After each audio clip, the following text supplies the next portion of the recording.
Hello guys, this is Dark Fox Sage 2 and we are back with our new fanfic, which is What If Naruto Was Trained by Tobirama Part 2.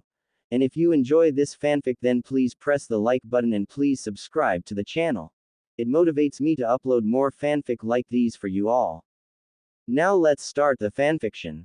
When the next day started, Naruto was already inside the famous cave when he spent 3 years training under the Nadaime Hokage's guidance.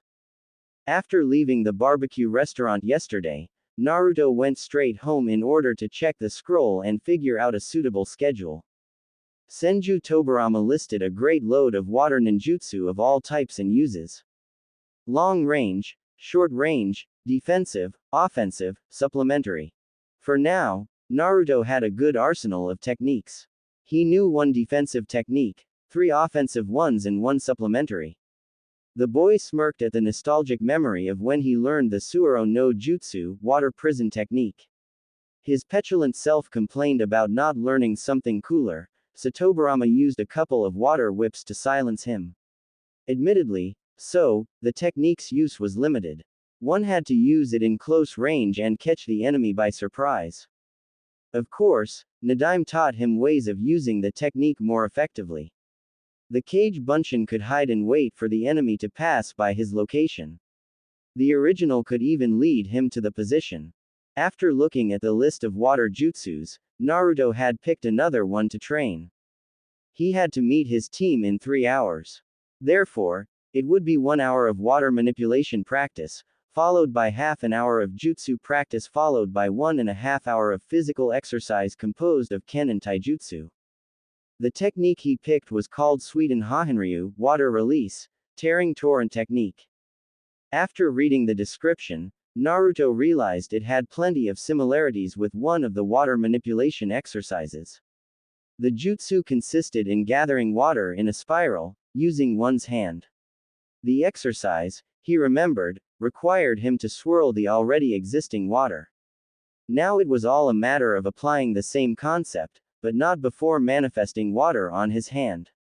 Naruto was not at the Nadaime's level yet, hence why he had to concentrate. Kneeling on top of the lake, Naruto closed his eyes. Extending his chakra throughout the water source, Naruto began to reach for the water molecules that hovered in the air. In no time, the once invisible molecules started to appear in front of him like rain droplets hovering in the air. When the boy felt comfortable with the amount, he opened his eyes and smiled at the scene before him. It always amazed him to see the cave filled with water droplets. It made him miss his sensei even more. He still remembered the man standing behind him with his arms crossed and a stern visage. Going through the hand seals at a moderate pace, Naruto began to feel his own chakra molding into the technique. Suiten Hahenryu, water release, tearing torrent technique. Unlike the scroll's description, however, the water swirl took much longer than necessary and it didn't have the necessary cohesion to pose a threat to the enemy. Naruto immediately stopped his concentration. Tobirama sensei always told him to learn his own movements first to see if they were the correct ones. It meant that if you were doing it the wrong way, simply repeating it will show the same result.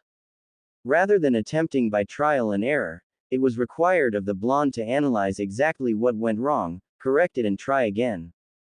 Sure, Naruto could even summon some help from his clones, but since he had yet to grasp the technique, it would still be useless. Going about his first attempt, he recapitalized on the fact that this was in fact his first attempt on a B-rank technique used in conjunction with the Nadaime's method of using the water molecules.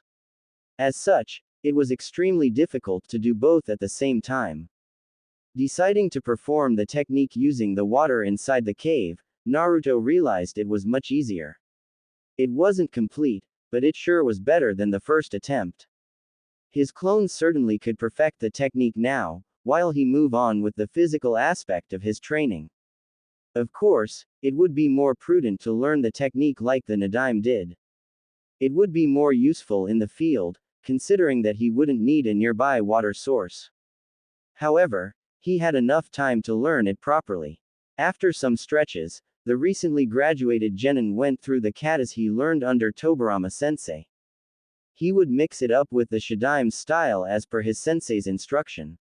Surely, no one would know about Tobirama's style, save for the Sandaime and Kosuke. That didn't mean that Naruto could perform it without any risk. By mixing it up, the style would be a new one and thus allow Naruto to use his full taijutsu capabilities. Naruto even decided to use some moves from the academy to lower the possibility of being questioned. As soon as he punched the wall and made a small dent at it, Naruto heard a different noise echoing throughout the cave, the sound of steps. 2 days ago, he would have freaked out at the possibility of someone else seeing the Nadaime here training him. Now, however, it was irrelevant and said thought saddened Naruto greatly. "Oh, it's you, Naruto-kun. What are you doing here?" Naruto saw old man Kosuke approaching with the traditional smile on his face. "Kosuke-akin, how are you? I found this cave a long time ago when I was searching for hidden waterfalls. I found it's a nice place to train, so I come here every day now." The man nodded, still with a smile on his face. "Well, Naruto-kun, you did find a place in the village's history." Naruto's puzzled look was expected, so the man continued. "This cave happened to be our esteemed Nadaime Hokage's favorite. I remember coming here close to 40 years ago when he decided to teach me a couple of his techniques." Kosuke stopped talking when he inspected the fissure on the wall, courtesy of a well-practiced taijutsu strike, not something he would have expected from someone who had just graduated. "You sure is dedicated, Naruto-kun. I can see that." Naruto nodded with a smile on his face, silently thankful that Kosuke only came inside when he stopped his Suiten practice. "Thanks, Akin. I do want to become Hokage, you know. I'm just doing some exercises before I have to meet with my team for another test." "Oh yes, I remember. So who is your Junin sensei?" "Sarutobi Asuma is his name. Don't know much about him except that he looks a lot like Sandaime Jiji," Naruto said as he returned to his practice in taijutsu followed by shuriken throwing. Tobirama always taught him that the best way to train was to picture yourself against imaginary opponents. Obviously, it would not be the same as practicing against an actual shinobi, but it allowed Naruto to understand different scenarios and adapt his skills accordingly. Kosuke seemed engrossed in nostalgic memories, though, so Naruto kept on training until it was time to meet with his team. He quickly gathered the tools he used inside the cave and appeared in front of Kosuke. "Sorry, Kosuke-akin, but I need to get going." The elder looked at the blonde and nodded with the usual smile. "Good luck out there, Naruto-kun, and remember, never forget what our shinobi's main base of strength is." Naruto blinked once, trying to understand it, before a determined smile appeared. Oh, he understood that all right. He heard the same thing from both the Nadaime and the Sandaime on multiple occasions. He sprinted away from the cave towards the training ground where his sensei and probably his teammates are waiting for him. When he arrived at the training ground, he was surprised to see everyone already there, but he couldn't have been late. It was barely past 8 o'clock. He calmly approached the training ground, taking a silent look throughout the site in anticipation of whatever assignment his new sensei would propose. This training ground had many trees to work with, he reasoned. Not to mention plenty of leaves and tree logs for him to utilize while fighting. Asuma was quietly talking with Shikamaru when the man looked up towards the late comer. "About time you appeared, Naruto. I was already thinking that something happened." Naruto nodded apologetically. "Forgive me, Asuma-sensei, it's just that every day I created a routine training of sorts." Both his teammates looked at him at that. They were being tested right now and Naruto would waste energy training. Plus, I actually thought that Shikamaru would be the last one here, so I believed I had more time. The genin in question snorted and crossed his arms. He openly complained about his troublesome mother and her constant nagging. He actually got here earlier just to avoid her altogether. Hinata giggled at her teammates while Asuma smiled as well. He, of course, knew a lot about who wore the pants inside the Nara residence, and certainly it was not Shikamaru's father, Shikaku. "Alright, now that everyone is here, let us begin." The genin all stood at attention as the man spoke. "For today's test, You three shall face me in battle. There is one rule to this test. You must hit me at least 3 times. Also, even if the chance of a genin even touching a junin is slim to none, in the event that only one of you completes the task, it won't count. I won't say anything else. The 3 genin, if possible, blinked at the same time, obviously with many questions left unanswered. So then, let us begin. You have 3 hours to finish the test, starting now. As soon as Asuma said so, he charged at the closest one, greatly surprising Shikamaru and Hinata. Of course, Asuma would not use Junin speeds for this, but he didn't need to. Naruto immediately narrowed his eyes at the incoming opponent and initiated his strategy. Asuma managed to land a kick on Naruto, but was surprised when a log appeared instead. Hinata and Shikamaru immediately fell on the ground. That took less than a second. What the hell, sensei? Naruto screamed from behind one of the trees. Asuma smirked at the outrage, silently praising the kid's fast use of kawarimi. He had seen Chunin take longer. I never said I would give you 3 time to prepare, nor did I say that I would not attack. Nonetheless, I guess it would be fair considering you guys have yet to undertake missions. That being said, you guys will have 10 minutes to formulate a suitable strategy. When the time is up, I'll be coming after you, so you better be ready, Shikamaru and Hinata. The Nara heir mumbled. Troublesome, repeatedly, and Hinata looked fearfully at the man and his casual behavior despite his brutal assault on Naruto. In no time, though, the 3 genin vanished from their location, earning a smile from Asuma, who lit up a cigarette while waiting. In the meantime, the team gathered around. What the hell was that, Naruto? How did you move so fast? Shikamaru looked at the blonde kid in front of him. I thought you were a genius, Shikamaru. All I did was a simple kawarimi. Shikamaru simply frowned at the comment. I practiced it a lot, so it became like second nature to me. Shikamaru, we only have 10 minutes to come up with something. Shikamaru frowned at Hinata's comment. The Naruto enigma was troublesome enough without him suddenly displaying even better skills than he showed at the academy. Hinata was right, however. Right now, figuring out Asuma's test took priority. Shikamaru didn't need 2 seconds to realize that neither of them could attack Asuma alone. The man's first attack demonstrated that alright. Obviously, they needed to attack him together if they hoped to pass. Figuring that out was the easy part. Now came the part when they formulated an actual battle plan that not only would keep the man away but also attack him 3 times. He looked at the 2 in front of him and released a sigh in dismay. Okay, I think I have an idea. Hinata and Naruto heard the idea and nodded. For Naruto, it would be a nice test. When the time ended, Asuma threw away his cigarette and began his search on those 3. So far, he considered their abilities to hide at least tolerable, even if he was able to find Hinata and Shikamaru. He was about to extend his senses to find Naruto when a couple of shuriken flew at his left side, coming at him at great speeds. The chain smoker Junin frowned at the precision of the projectiles. Using Chunin's skills, he evaded them, before blocking an incoming kick from Naruto. He was ill-prepared for such taijutsu level, but he held his ground against the slowly building mystery in front of him. From what he observed from Naruto's stance, it focused on agility, but his arm felt considerable power behind the strikes. The entire dance took 5 minutes and Naruto was not showing signs of slowing down, showing great stamina for a kid.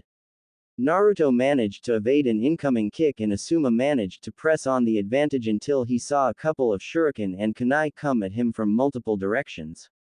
Naruto took the opportunity and unleashed his sword to attack Asuma at the same time. The Junin evaded it all but cursed as soon as he saw a shadow beam stretching to his position. Using a quick shunshin, confident that he would lose them, Asuma had to use a kunai to block Naruto's shuriken. The movement alone caught the man by surprise and the shuriken bounced off his kunai, slightly nipping his arm. So surprised was the bearded Junin that he almost received a Juyuken strike on the chest.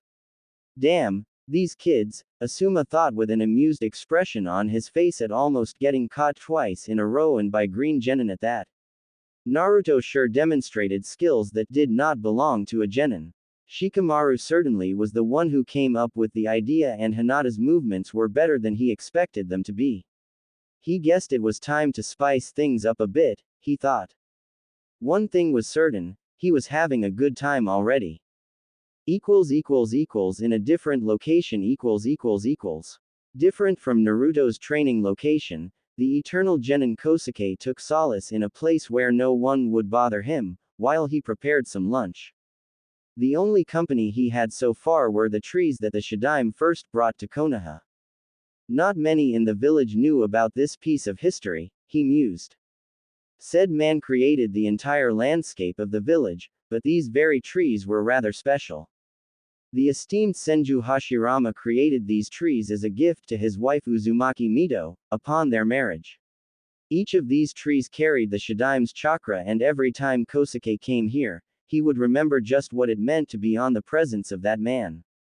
It brought a nostalgic feeling to the man who had probably seen more than many in Konoha. With a smile at the memory, the man sliced the nutrients inside his bowl and then poured some hot water for his trademark stew recipe. Of course, the amount he was preparing was enough for his new guest, hence Kosuke didn't even need to look up to see the Sandaime approaching. Fancy meeting you here, Kosuke. Hiruzen said as he took a seat at the rock in front of the eternal genin. Ah, Sandaime-sama, lovely of you to visit little old me. Please take a seat and I'll serve you a dish if you like. The elder Hokage nodded with a smirk as he accepted the plate with gusto. Kosuke was a splendid shinobi, but the man was an even better chef. For a while, both elderly ate their respective dishes in a comfortable silence, both of them reminiscing on the very place they both were and which person this place reminded them of.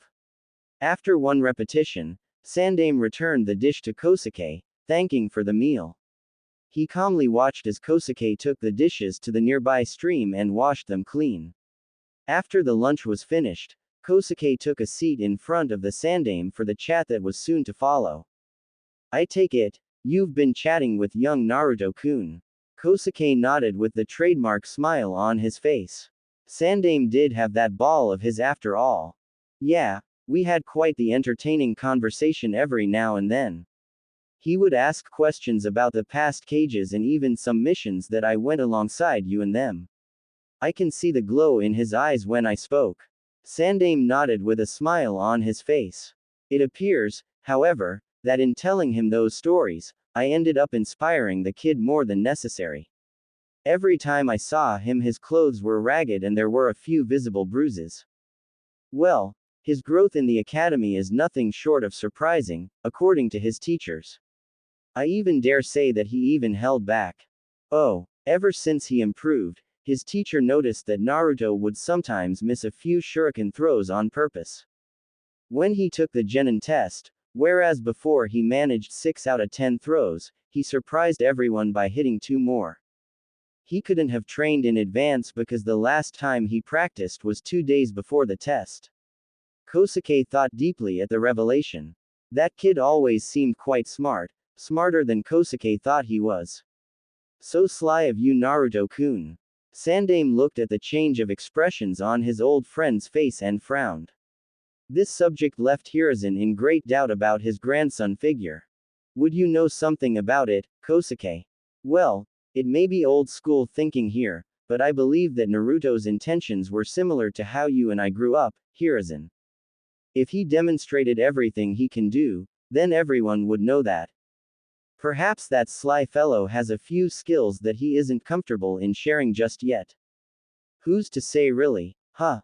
It's quite exciting, don't you think? Perhaps he has learned elemental ninjutsu, perhaps he is training genjutsu techniques, quite a mystery this fellow Uzumaki Naruto, just like his father. Hiruzen frowned at the thought of Naruto keeping secrets, but he couldn't help but reminisce on the times when one Namikaze Minato began to show one technique after the other, first the Rasengan and then the Hiraishin. Hiruzen remembered the look of pride in his student upon witnessing what a legend the Yondaime became at the Third Great Ninja War. Those were different times back then, but I guess I can't fault young Naruto-kun if he in fact is either holding back or hiding his skills. Kosuke smiled as he looked up at the sun. I believe the lad is currently taking his test with his sensei, right? Hiruzen grunted in affirmative. If Naruto was in fact hiding his skills at the academy, then the little brat would certainly catch his son by surprise. With Naruto . The test progressed nicely with Team 10 using considerable teamwork to attempt a second hit on the bearded Junin. After the first one, it appeared that the man decided to increase his speed a bit more. This time, however, both Shikamaru and Hinata were more alert. The strategy remained the same with Shikamaru using long-range support. Naruto and Hinata faced the man up close. Of course, Hinata could not keep up with him for long, meaning that Naruto had to cover for her more than actually attacking him. He remembered what Kosuke said to him before the test.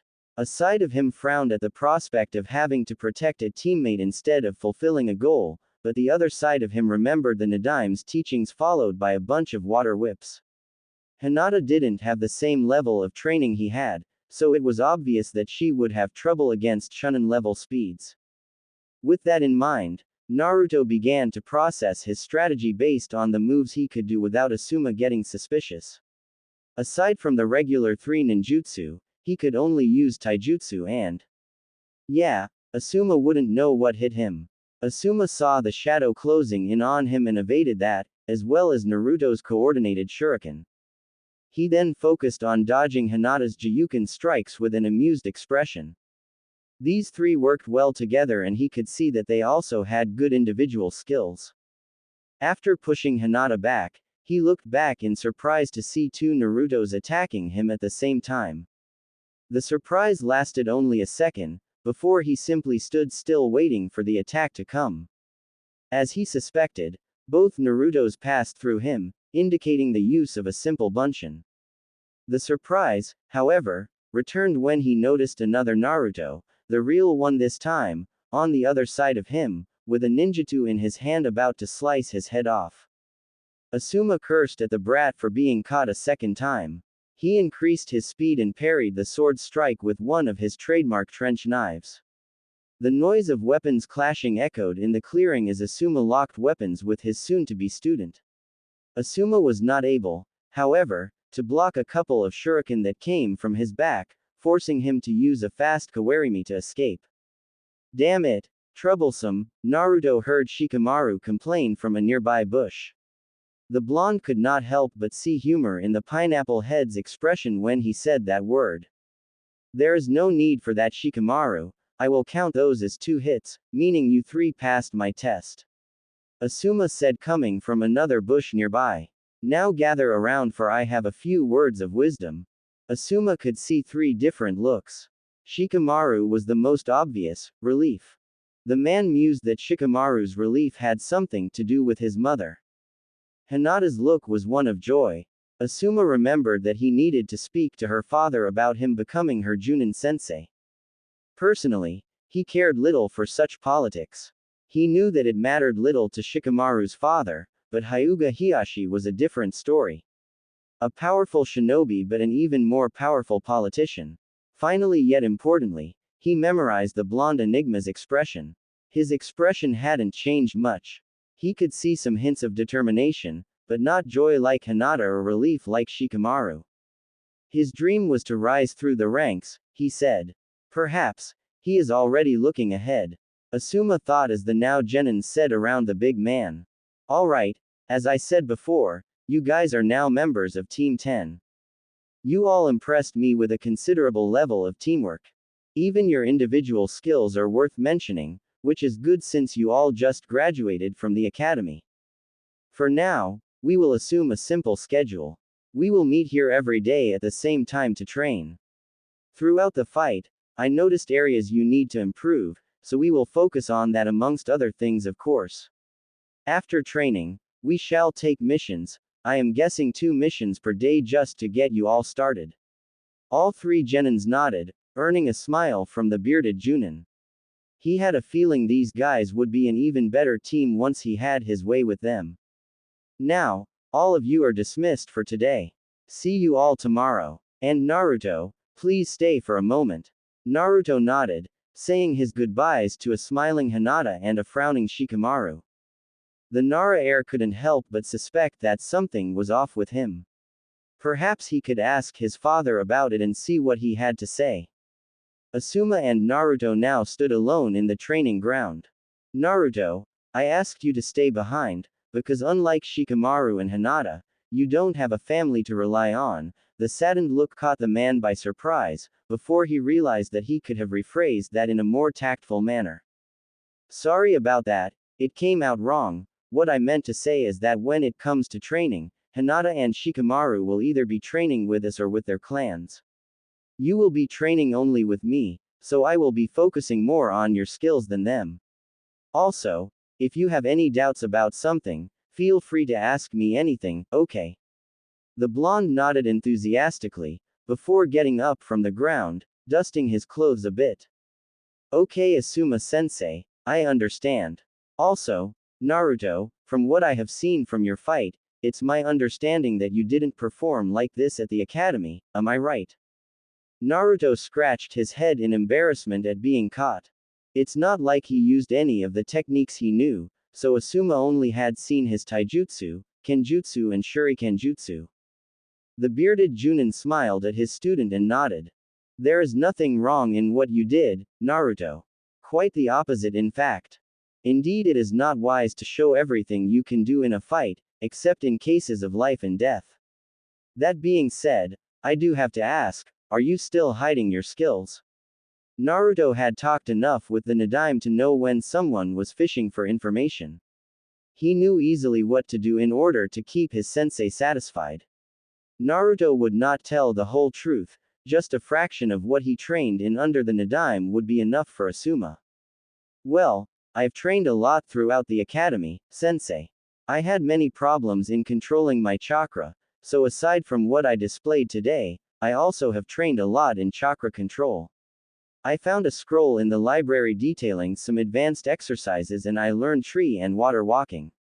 The Junin worked his brain for 2 seconds to remember if said material was accessible to academy students, but he had drawn a blank. That thought aside, it was impressive. That's quite impressive. Asuma for some reason became giddy at the prospect of training a genius. That will certainly aid us in your ninjutsu and dare I say genjutsu training, if you want it.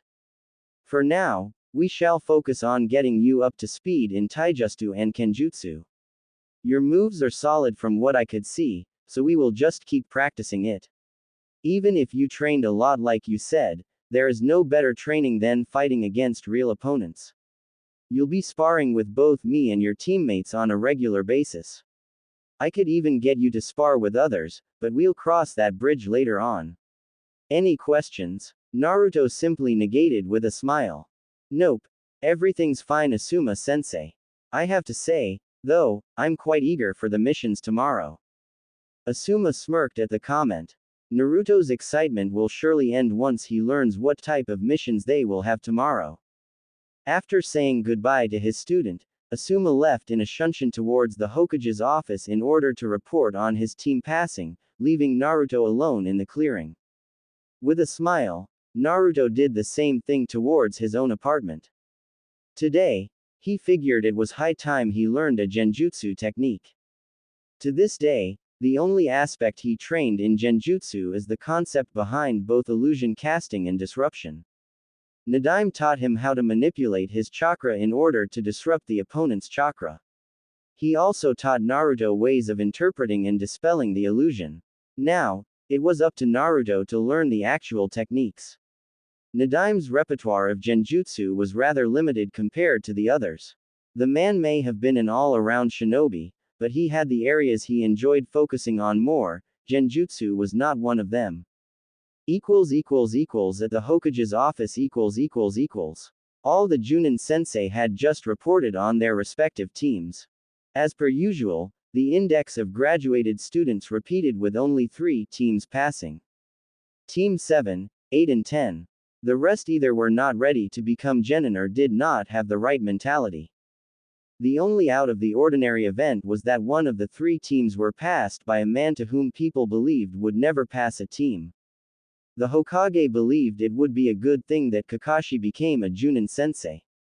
However, it has been 2 or 3 years since he left Anbu and still nothing had come from it. The man had failed each and every genin team he came across, every time with the same excuse, that they lacked teamwork. This time, however, he passed one team, but Asuma believed it had something to do with the fact that one of the team members had the Sharingan and Kakashi would be the only one equipped to teach him, overall. Now he was sitting in front of his father, enjoying a cup of tea while chatting amicably. Chakra control, you say? Asuma nodded as his old man repeated what he had just said about one Uzumaki Naruto and how much better he performed than what he displayed at the academy. About his problem with chakra control, I'd say it was nice that he thought about it, but for me, I don't know, it seems rather convenient.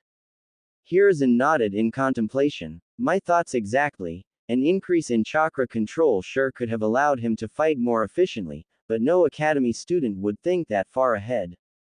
Not by himself anyway, and he even said that he found a scroll with both chakra control exercises in the library. Asuma nodded, confirming his father's question. The silence allowed the seasoned Hokage to ponder on this enigma for a moment. For some reason, Naruto was keen on hiding his full capabilities. That in itself posed the million-dollar question. Why exactly? For what Hiruzen remembered, Naruto had this exuberant personality and couldn't contain his tongue in Hiruzen's presence, telling him everything. The lad started changing pretty much the same time his grades had improved in the academy, which meant that whatever happened to him, it was back then. The one thing Hiruzen was afraid of was not that something happened to Naruto, but rather someone. As great as his improvement at the academy was, the fact that Naruto of all people focused on chakra control was mind-blowing. He would expect such discipline from a chunin, not from an academy student. Meaning that perhaps someone pointed him in said direction. You're spacing out on me, old man. What are you thinking? Hiruzen blinked once and looked at the amused expression of his eldest son. I'm considering the possibility of Naruto receiving training by someone and that it started 3 years ago. Asuma frowned. Of course, it was not forbidden for a shinobi of Konoha's corps to be interested in an academy student and thus give him or her a couple of tips or even outright focus on training. The problem relied in the fact that the Hokage not knowing anything about it, especially considering Naruto's tenant. Because of the fox being inside of him, any sort of training would have to take it to consideration. Certainly, the Hokage needed to keep tabs if someone decided to help the village's Jinchuriki. Do you have a name in mind? Hiruzen shook his head. I know that Kosuke sometimes talk with Naruto on occasion, but he would know better than to train Naruto without at least telling me about it. Asuma knew a bit about said man, known as the Eternal Genin. He knew that the only reason the man remained a genin for that long was because of a failed mission a long time ago when the Nadaime ruled Konoha. The man's skills were easily Junin level. He could have supplied Naruto some tips. Well, he could have taught Naruto about chakra control exercises, so Naruto's story would match. Asuma pondered out loud, earning a contemplative nod from Hiruzen. Perhaps you're right, though I still believe that Naruto is more capable than what he shows. I can't allow instinct to guide my decisions, but so far my instinct is all I'm counting on here. What do you want me to do then? Asuma at times was afraid of asking said question to the village leader. After all, the man was obligated to make decisions that could affect the village. If the Hokage perceived a threat, then he would ask one of his Junin to handle the situation. Asuma simply stood there waiting for a response anxiously at the possibility of his father deciding that perhaps one Uzumaki Naruto could become a potential threat to the village. For now, just keep your eyes open, considering that both his teammates will receive training from their clans, you will focus more on his training than the others. The young Sarutobi nodded. He had said that to Naruto. Depending on the material you decide to teach him, it's possible that he secretly already knows. Nevertheless, if he's keen on hiding what he knows, then he will act as if he doesn't, but I'm sure it won't take long for him to show a complete exercise. Asuma looked at his old man as if the man had grown a second head. Do you really believe that something is far ahead for an academy student, even a genin at that, such as elemental ninjutsu could already be under his grasp? Hiruzen let out a snort at that. From what you told me, he had displayed prowess in taijutsu, kenjutsu and shurikenjutsu. He even told you that he mastered both tree walking and water walking chakra control exercises. If he were a seasoned genin, I would say that finding his affinity and teaching him elemental ninjutsu would be right up his alley of skills. It's not a far-fetched notion, Asuma. If he is indeed receiving training from someone, then it's hard to believe that he would drill Naruto in chakra control and not bombard the kid with ninjutsu. Asuma found himself nodding at every word. With Naruto's chakra capacity and his now considerable chakra control, Naruto could become a ninjutsu specialist in no time. I understand what you're saying too, San, and I will keep my eye on him. But tell me, what is it that you're more concerned about? Hiruzen found that his son asked the best question of the night. Whoever is training him doesn't believe that I should be made aware of it. I can count only one individual in Konoha that does things behind my back. Asuma did shudder at that as one name stood out instantly. Shimura Danzo. With Naruto . Not knowing that he was a topic of discussion, after appearing inside his apartment, Naruto decided to have dinner before jumping for the Nadime's scroll. A part of him wondered if revealing something to his sensei was the logical choice. Naruto was tutored by a Kage, but it was illogical of him to assume that he could simply fool a Junin so easily. At least not without telling the man at least something to satisfy his curiosity. There is no way Naruto could explain the way he moved and the speed in which he moved. Chakra control was the answer given, considering what Senju Tobirama explained it to him when he was training. He kept the third chakra control exercise hidden as a trump card, in case Asuma decided to ask him questions once more. Moving on, with his ramen by his side, Naruto opened the scroll on his table and checked the first genjutsu technique listed. Magen. Kokoni Arazu no Jutsu, demonic illusion, false surroundings technique. According to the scroll, it was a low-level genjutsu that focused on tricking the opponent into mistaking the place he was in for another. Of course, the use was rather limited in an open battlefield, but in close quarters, it could be highly effective. After about 15 minutes of reading, Naruto felt nostalgic. He felt this way every time he read Tobirama's scroll. Every time he read, he would imagine himself sitting inside the cave while the man lectured him about a technique or two. Even better, the man would explain the theory in much detail, going as far as to run different battle scenarios. Tobirama did so in order to teach experience, as the man put it occasionally. The scroll before him was no different, hence why every time Naruto read it, he could feel as if the very Nadime Hokage was in front of him with his arms crossed and grumpy attitude. Naruto missed the man like crazy, but he sure would not miss those damn water whips of his. With a nostalgic smile, Naruto returned to the scroll and read the passage with great attention. Right in front of him was the Nadame Hokage's legacy, and he would be damned if he didn't master it all to the utmost perfection. With Shikamaru . Nara Shikamaru came home right after the team test and his face was one of deep contemplation. Both his parents were busy discussing something in the kitchen when he opened the door. Yoshino was about to ask about the test when she saw the look on her son's face. Shikaku, Shikamaru's father, had seen that look only once. They both knew their son was an intellectual genius, and there was not much in the academy that came close to making Shikamaru struggle to understand. His son had just came back from Asuma's test. Shikaku doubted that his son had failed the exam, which meant that whatever was now troubling his young mind became a mystery. So how was the test? Shikamaru looked up from his wonderings and found his parents there staring at him.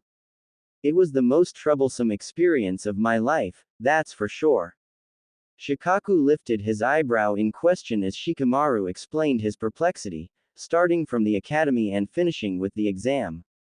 Both his parents looked at him dumbfounded, since this was the longest monologue they had heard from Shikamaru since forever. He always found that talking and long explanations were troublesome and not worth his precious relaxation time. Eventually his parents understood their son's plight. However, at least in Shikaku's analytical and 10 times more experienced mind, the answer was obvious. So obvious that he wondered why it bothered his lad so much. Based on what you're telling me, I'd say that Naruto did the same thing you did at the academy, Shikamaru. The young Nara blinked a couple times, looking at his father incredulously. You mean, he was only showing enough to pass? Shikamaru came up with this idea because he didn't care 2 cents about the academy workload. As such, he demonstrated only enough skill to reach the minimal average necessary. Naruto, however, was an entire different story. Sure, as his father said, Naruto did the same thing he did. He would only show enough skills to become amongst the middle rank of the classroom. While Shikamaru was lazy, Naruto was the complete opposite. Why did he, though? Shikaku's throat sound while drinking some tea indicated that he pondered on Shikamaru's question.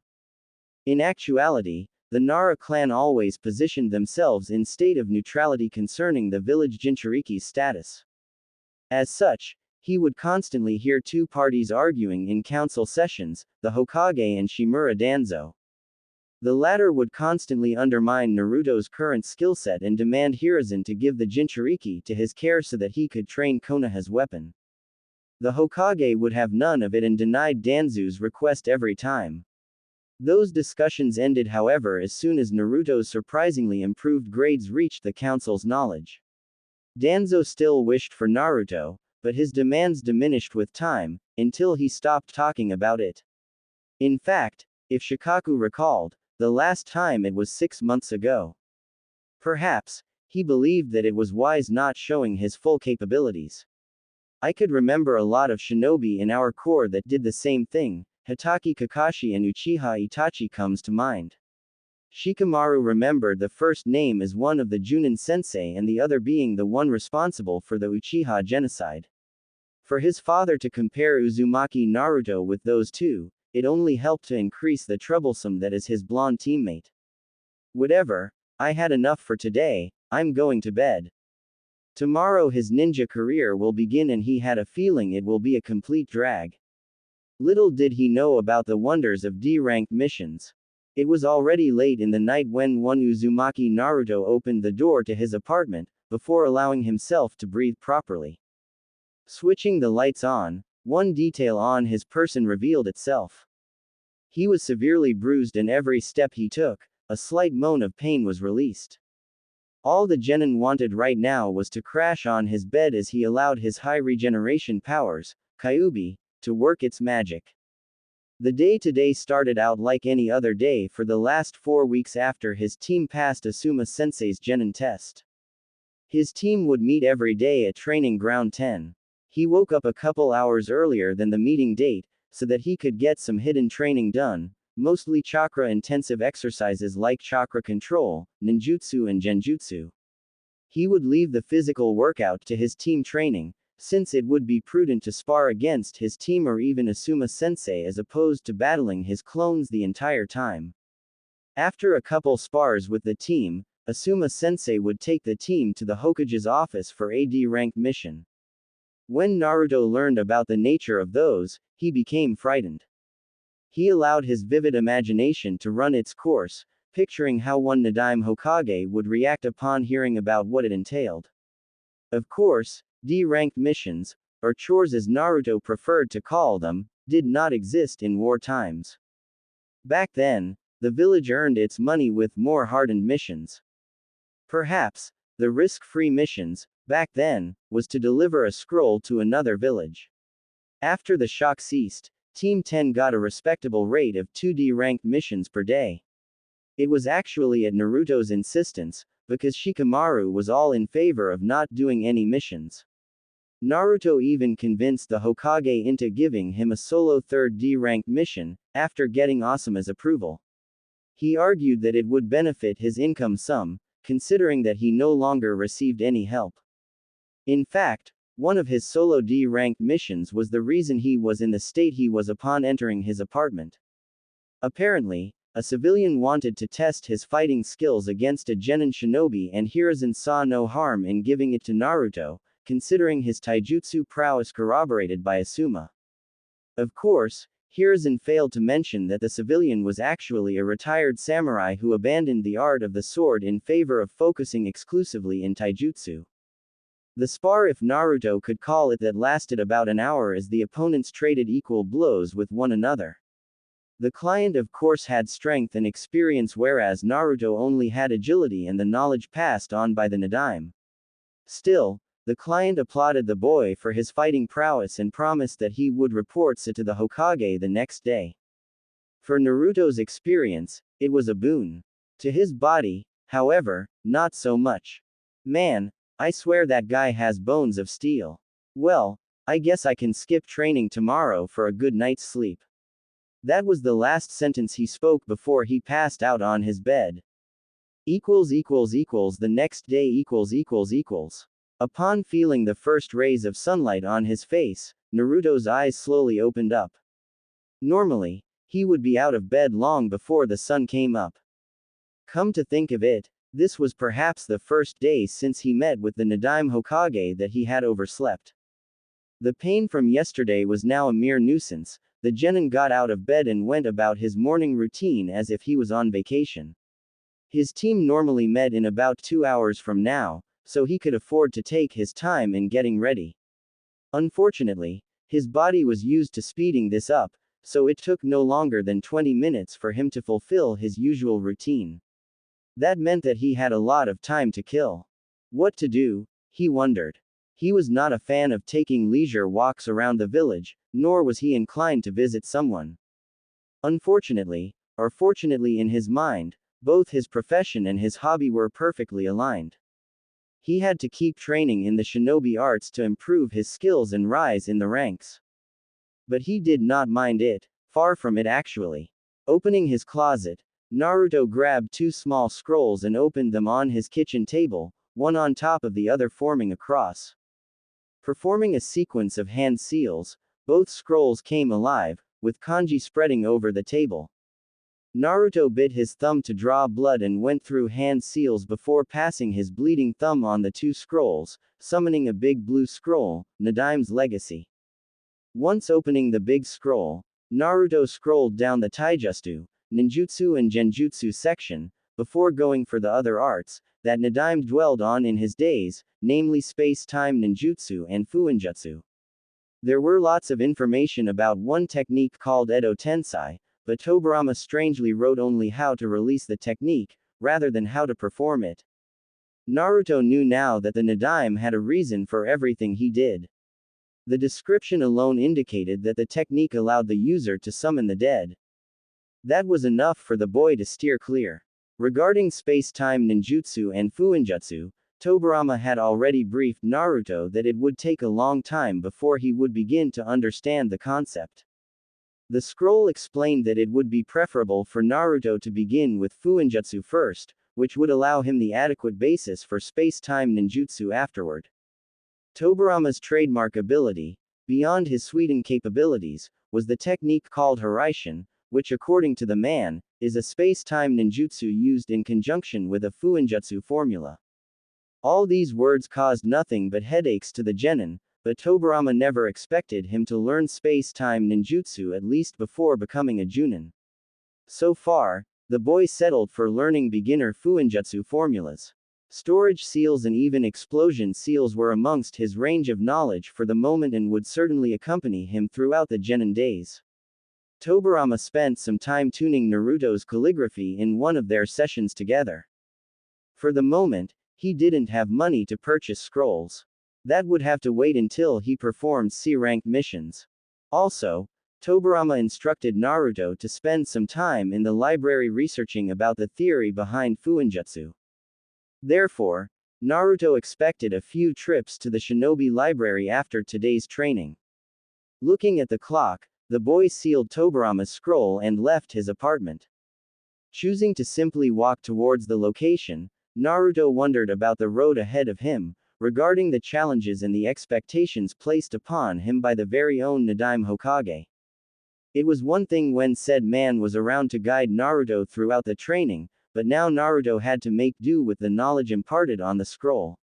What if? The thought stopped as soon as those words initiated, and the boy couldn't help but shiver at the memory of Tobirama vividly explaining to him that thinking about the what ifs was a complete waste of precious time. The man always enjoyed using those water whips of his.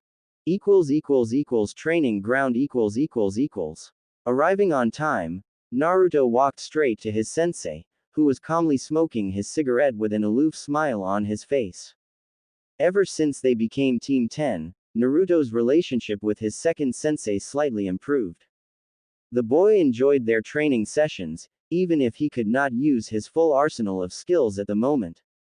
In their spars, Naruto would use taijutsu and kenjutsu with a couple shuriken jutsu as well. Ninjutsu was limited to the usual 3, however, much to his internal chagrin. Aside from constant spars with his sensei and his teammates, the latter always won by Naruto, their team got started on learning chakra control exercises. Asuma used this opportunity and passed the ball to Naruto. Since he had learned it, Asuma urged Naruto to teach the craft to Shikamaru and Hinata, showing the first signs of laziness in Naruto's book. Unsurprisingly so, Hinata got it right on her third try. The Hyuga clan were prodigious in their use of chakra. The Gyuken required precision more than anything else. Shikamaru was not bad, but he did test Naruto's patience by requiring 3 days to get to the top. However, the Nara clan were highly renowned for their intelligence, not their work ethic. His lazy teammate understood the concept the minute Naruto explained it. When applying theory into practice, however, Shikamaru just did not bother to apply himself 100%. As such, Naruto kept complaining the entire time, much to Hinata and Asuma's amusement. A couple more taijutsu drills were run, before the team would go to the mission room for those same old boring D-ranked missions. The boy could not complain much, considering that it was his main source of income, but sometimes he just wished to vent out his frustrations on the man who created these types of assignments. As per usual, the team grabbed their 2D ranked missions for the day and quickly took care of that. Normally, Asuma would dismiss his team for the day, but today he had a different idea. At the barbecue place . He gathered his team for a nice barbecue dinner for some much needed conversation. Well, it's been 4 weeks since we started, and I feel inclined to discuss a very important subject with all 3 of you. It is my job as your sensei to guide you and train you into becoming accomplished shinobi and kunoichi. However, that does not mean that I can simply choose what I believe is right for any one of you. You 3 have a great deal of different skills to choose from, and it's important to consider them all so that you can choose just which type of shinobi you will be in the future. For example, I chose to focus in training my ninjutsu affinities and to develop a unique fighting style using my trench knives. While it was adamant that I learn other skills as a Junin, I have always stayed true to my choices as a shinobi. All 3 genin nodded as the food arrived. Asuma continued his first lecture. That being said, I understand that both Hinata and Shikamaru have clan techniques to fall back on, but that doesn't mean you cannot learn different skills. In fact, I believe it's prudent, considering that your clans are very well known throughout the elemental countries. The Hyuga clan are powerful, but more so up close range fighting. Against a long range fighter, the Gyuken is worthless. The shadow techniques of the Nara clan are also known. Hinata and Shikamaru nodded solemnly, both knowing bits and pieces about their fellow clan members dying because of said weaknesses. Troublesome, I understand that, sensei. Asuma showed an apologetic smile. The conversation was indeed important. So, I would like to hear you first, Shikamaru. As a Nara, your intellect is your most cunning weapon. Your chakra control has improved, as has your taijutsu. I'm betting your father is instructing you in clan techniques. Mendoku-si, My clan jutsu have many uses and also a lot of different ways to use them. The enemy may know about them, but they can't know for sure what I will do. But then, I'm talking about enemies close to my level here. Asuma nodded at that. Shikamaru continued, like you said sensei, my mind is my most cunning weapon.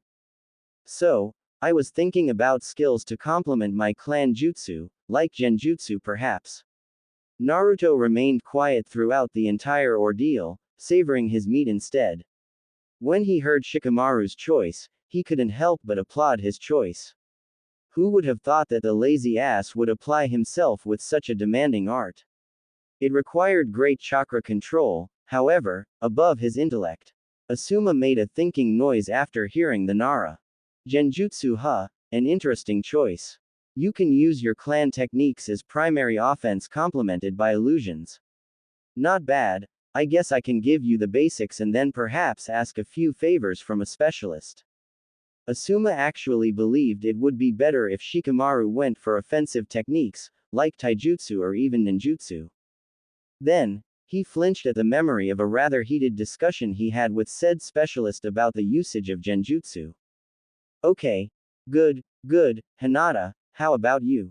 Upon receiving the spotlight of 3 set of eyes, the timid girl flinched a little bit, before rubbing her fingers together. Asuma frowned instantly at the display. He remembered his conversation with Kurenai about how Hyuga Hiyashi treated his eldest daughter and that her shyness was a direct byproduct of how she was raised, especially after Hinata's mother perished. She was improving her confidence gradually in training with Naruto and Shikamaru, though. Both boys realized and made every effort in helping her ever since. Well, I was thinking about training in long-range skills, perhaps archery. She looked at both Naruto and Shikamaru for reassurance and relaxed upon seeing them smile and nod at her. Archery a fine idea, Hinata. With your Byakugan, you could be quite lethal from a distance. Most impressive. If you want, I can accompany you for the necessary supplies so that you can practice. I am sure your teammates will aid you, especially Naruto. If you are able to hit him while he's moving, then you're good to go. Naruto was smiling at the timid girl, until that part. Asuma had an amusing expression on his face as he observed the quiet boy frowning at him. Oi, what do you think I am, a living target? I may be fast, but I don't like the thought of being hit by her arrows on a daily basis, you know. Hinata giggled at the display. This would be training for you too, in agility. With her Byakugan, her precision will no doubt be top-notch. Once the arrow flies from her bow, you will have little time to dodge. The man barked in laughter as Naruto mumbled incoherent cursing at him. Oh come on, Naruto, don't be like that. I am sure that Hinata here won't target your vital organs, so you are safe. If she is able to hit you, then that means that you're not fast enough, that's all. The grumbling never ceased. And to think I was beginning to like you, sensei. Asuma laughed at the comment. He was enjoying this team, more than he thought he would. Okay, enough teasing. How about you, Naruto? Asuma asked the question, but from the inside, he was actually waiting for the answer in anticipation. The kid was gifted, way more than a seasoned genin. His chakra control was excellent, his ninjutsu and taijutsu prowess were outstanding. Asuma had a prodigy in his hand and Naruto could simply specialize in anything, he mused. Naruto, for his turn, had a clear choice in mind, but he also had side projects of his own and none of those would be revealed until later on. The boy allowed himself a small second of amused thinking, though. Answering that he would want to specialize in space-time ninjutsu and fuinjutsu. Yeah, highly amusing would be his sensei's face. I would like to find out my ninjutsu affinity and master it. Asuma nodded with a smile. With his prowess in the battlefield, Asuma had no doubt that the boy will be a force to fear. Elemental ninjutsu, you say? That's quite advanced stuff, though with your chakra control, it's not impossible. Most shinobi takes a lot of time to learn an element. Say sensei, how can I learn my element? Asuma was surprised at the sudden question. With time, the Hokage's suspicion lessened, but it was still there.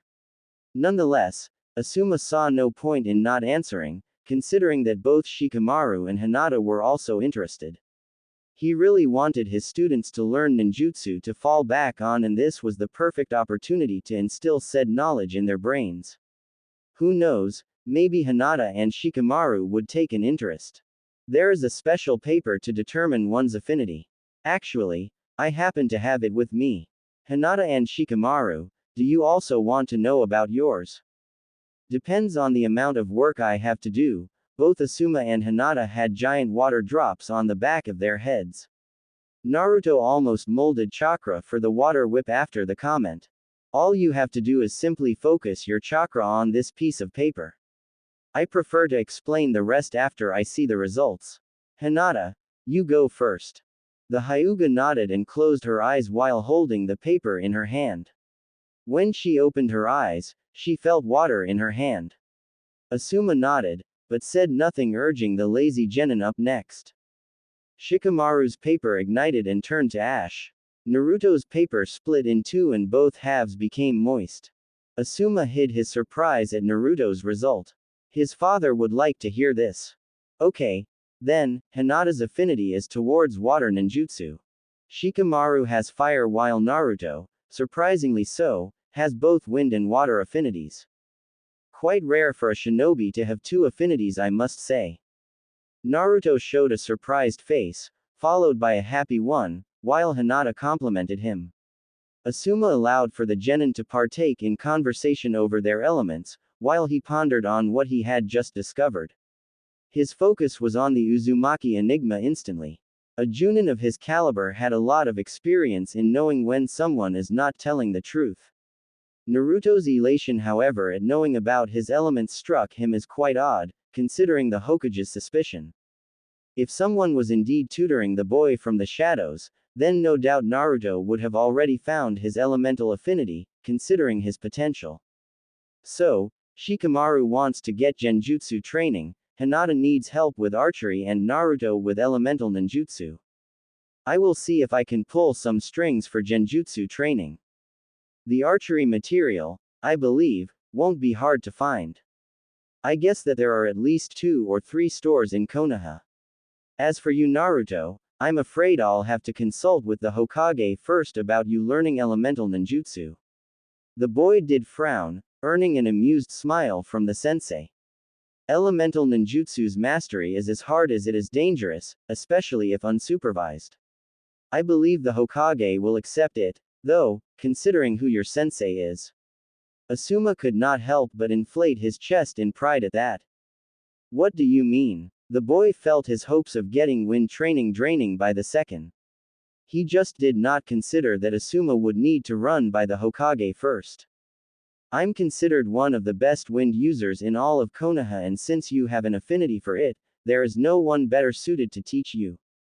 Wow, really? That's awesome, sensei. Hinata giggled at the amount of energy and excitement displayed by Naruto, of course, none the wiser. The boy could not get his hopes up, since the Hokage would have to approve first. However, if he managed to play his cards right, then he would be able to secure at least an adequate amount of training for his wind affinity. He already had water element training from the Nadaime.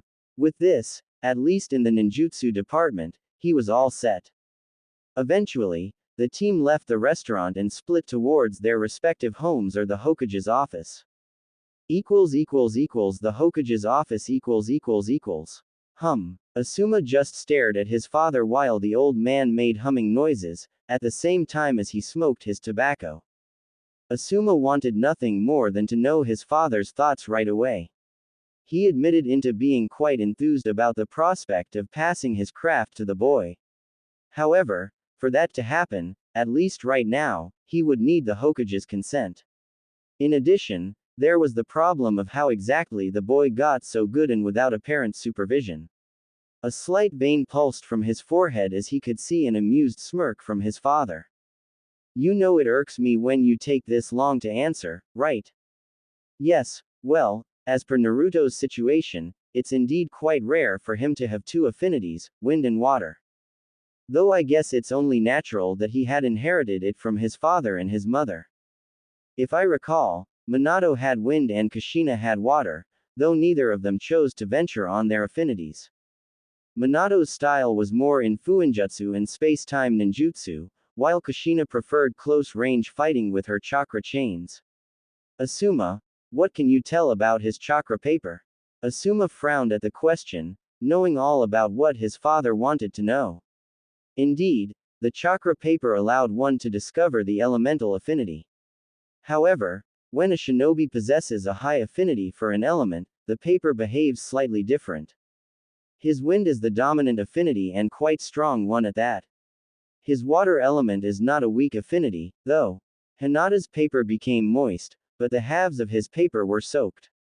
Hiruzen caressed his chin. Quote, Interesting, Naruto-kun's future gets brighter and brighter.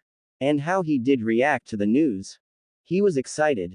Dare I say that he was clueless before, which struck me as odd considering the suspicion that someone is training him. Hiruzen nodded. Indeed, perhaps we can attribute his surprising growth to him simply applying himself harder. It pains me to consider the possibility that Naruto-kun was hiding from me, but I had to look at the situation from all possible perspectives. Hiruzen allowed himself some time to look down in shame over his actions. When the boy was not doing well in the academy, he wished that the boy would apply himself. In the end, he did apply himself, but Hiruzen was caught wondering if someone did help him. In truth, all he did was believe that Naruto alone did not possess the necessary skills to grow as a shinobi. Well, the fact remained that Naruto did improve, and he did it by proving everyone wrong, even Hiruzen himself. Okay, Asuma, I'll allow you to start his wind training, but only the theory and elemental control exercises for the moment. Asuma nodded and got up from the chair. Would I be wrong in assuming that you're no longer interested in investigating his situation further? Hiruzen nodded with a resigned expression. Thus far, he has never demonstrated anything beyond exceptional skills in what was taught at the academy. The 2 chakra control exercises aside, his skills are centered in taijutsu, kenjutsu and shurikenjutsu. If someone else were in fact tutoring him, he would certainly possess a more varied arsenal of skills already. Yes, there is no reason for us to keep looking anymore, Asuma. I can tell that he will only grow as a shinobi and it's our duty to guide him. Good to know, because I'm enjoying my team more and more. It would be a shame to disrupt their growth, based on assumptions. See ya, old man. Asuma saluted him with a wave, before leaving in a shunshin. Hiruzen, now alone, stood over Naruto's shinobi records, pondering. If the boy showed as much prowess in the ninjutsu department as he had with taijutsu, then by all accounts, Naruto would be a prodigy. In the same path as Minato's son was Kakashi's student Uchiha Sasuke. Hiruzen was optimistic already for this new generation as all the clan heirs graduated. However, while all of the clan members showed promise in their families' respective abilities, Naruto and Sasuke were the only ones so far that displayed promise in overall skills. Naruto more so, considering that he had no one to assist him and still shown such promise. Right now, Sasuke had the slightest advantage, because his family taught the lad fire ninjutsu. However, that will change once Naruto gets the hang of his element. Hiruzen had no doubt in his mind about the boy's immense talent. As such, he knew that the boy would catch on very quickly, even something as advanced as wind manipulation. The next day The next day came and the team began their morning routine like usual. After 2 hours of practice and spars, Asuma gathered his 3 genins. Okay team, we'll now go to the Hokage for a mission. Now before we do that, I would like to follow up on our conversation last night. Starting with you Shikamaru. Since you are interested in learning genjutsu, I asked a favor from another Junin who's specialized in the field. For now, she believed it prudent to first learn the theory behind the art of illusions, so here you go. Asuma tossed a scroll for the pineapple-haired genin. In that scroll, she detailed not only the basics, but also some chakra control exercises. Genjutsu requires great chakra control to perform, after all. Of course, Shikamaru would release a sigh in dismay thinking about the amount of work he would have to do. Man, is it too late to change my mind about this? I get the feeling it's going to be quite troublesome. Naruto snorted at that comment. It took him a lot of time and effort for him to be able to use genjutsu. Naruto also had the Nadaime to thank for giving input so to speak. Asuma, for his turn, just smirked at Shikamaru's comment, before moving on. Naruto, you wished to learn wind manipulation, so like Shikamaru, you'll start with the theory first and then we shall move to the practical exercises. It will take plenty of time for you to start learning techniques, but you have plenty of time for that. From the inside, Naruto groaned, but from the outside, he smiled and took the scroll. He opened up the scroll and started reading it right away, blocking his attention to the outside world. Now with Hinata, before we go to the Hokage, we shall stop at a weapons store to purchase a set of bow and some arrows for you to practice. So, let's move on, shall we? The team then left the training ground with Naruto half walked half focused on the scroll. Even if it was just theory, it was quite vividly described. As the team walked, Asuma saw another Junin coming in front of him, actually doing the same thing as Naruto was doing, reading. Morning Kakashi. As per the usual, the scarecrow Junin simply waved him off, not taking his eyes away from his precious novel, until he felt a blonde head bumping into his stomach. The Junin looked down from his book to see two blue eyes looking at him with a forgiving look on his face. Hitaki Kakashi admitted that he interacted very little with his sensei's son. Well, very little was an understatement, as the most they interacted was when Kakashi had to shadow the kid back in his Anbu days. Despite it all, he had heard stories of sensei's son from Asuma and from the Hokage at times. He could see from the kid's posture alone that the rumors were quite true. Asuma came up to him 2 days ago, stating how skilled Naruto was and that he wanted to measure his skills against one Uchiha Sasuke, the Rookie of the Year. At the time, Kakashi simply shrugged it off, saying that he would think about it. Oh, sorry about that, Junin-san, I got carried away reading. Kakashi smiled with a nod at Naruto, before turning to Asuma. Well, Asuma, about what you requested, I believe we can arrange something. Now excuse me, but I am late to meet with my team. Shikamaru was the one who noticed the man's eye shifting to Naruto. The bearded Junin nodded with a smile on his face. Kakashi would never change his tardiness. Still, Kakashi had a keen eye for potential and he definitely saw it in Naruto. Little to everyone's knowledge, Naruto also got to seize Kakashi briefly and now was looking at the man's leaving back. The Nadaime Hokage had imparted some sensing capabilities in his student. While not a born sensor, Tobirama taught him a couple of things by using your own chakra, so that Naruto can learn more about his enemy before the fight began. He did so with Asuma when they first met and now he did it with this guy Kakashi. While Asuma had more chakra capacity than Kakashi, Kakashi's chakra felt denser. His chakra coils are perhaps more developed than Asuma's. Asuma-sensei, what was it that this Kakashi said? Shikamaru asked, earning an amused laughter from his sensei. Oh, that's nothing, just a silly bet between Junin. Now, let's keep moving. In no time, the team got inside a weapons shop and waited for Hinata to purchase the needed material for her craft. Shikamaru spotted a chair placed by the counter and immediately took a relaxing seat while Asuma helped Hinata with her choices. The person who worked at the store was with them the entire time, allowing the remaining member of the team to roam around the store's many items. Usually, he would not bother to come inside without a decent-looking henge. He noticed that when he personally came to purchase something, the vendor would overcharge him. However, when he simply came in as a brunette individual, no whisker marks and a chunin vest, he even got discounts and promotions. Of course, he could simply go to the Hokage or his sensei to complain, but then he simply didn't want to bother himself with such nuisance. In addition, it was good practice as most of these vendors had at least genin shinobi training. With everything taken care of, the team marched towards the Hokage Tower for their mission. Mission assignment office The Hokage chose this specific day to join the Chunin board responsible for the mission assignments. It was not required of him, but he did so in order to address his shinobi personally from time to time. This morning, a few of the genin teams had already came by and left with their assignments. The rookie squads, however, have yet to appear. He knew that Kakashi's team would be the last, but Asuma's and Kurenai's didn't usually take this long to show. He smiled, however, as soon as he heard footsteps approaching. It looked like Asuma's team came out in first today.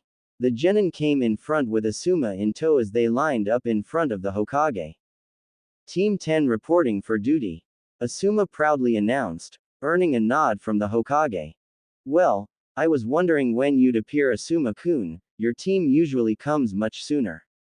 Okay, now Team 10, we have a long list of D-ranked missions here for you to choose. This was Naruto's cue to ignore the Hokage.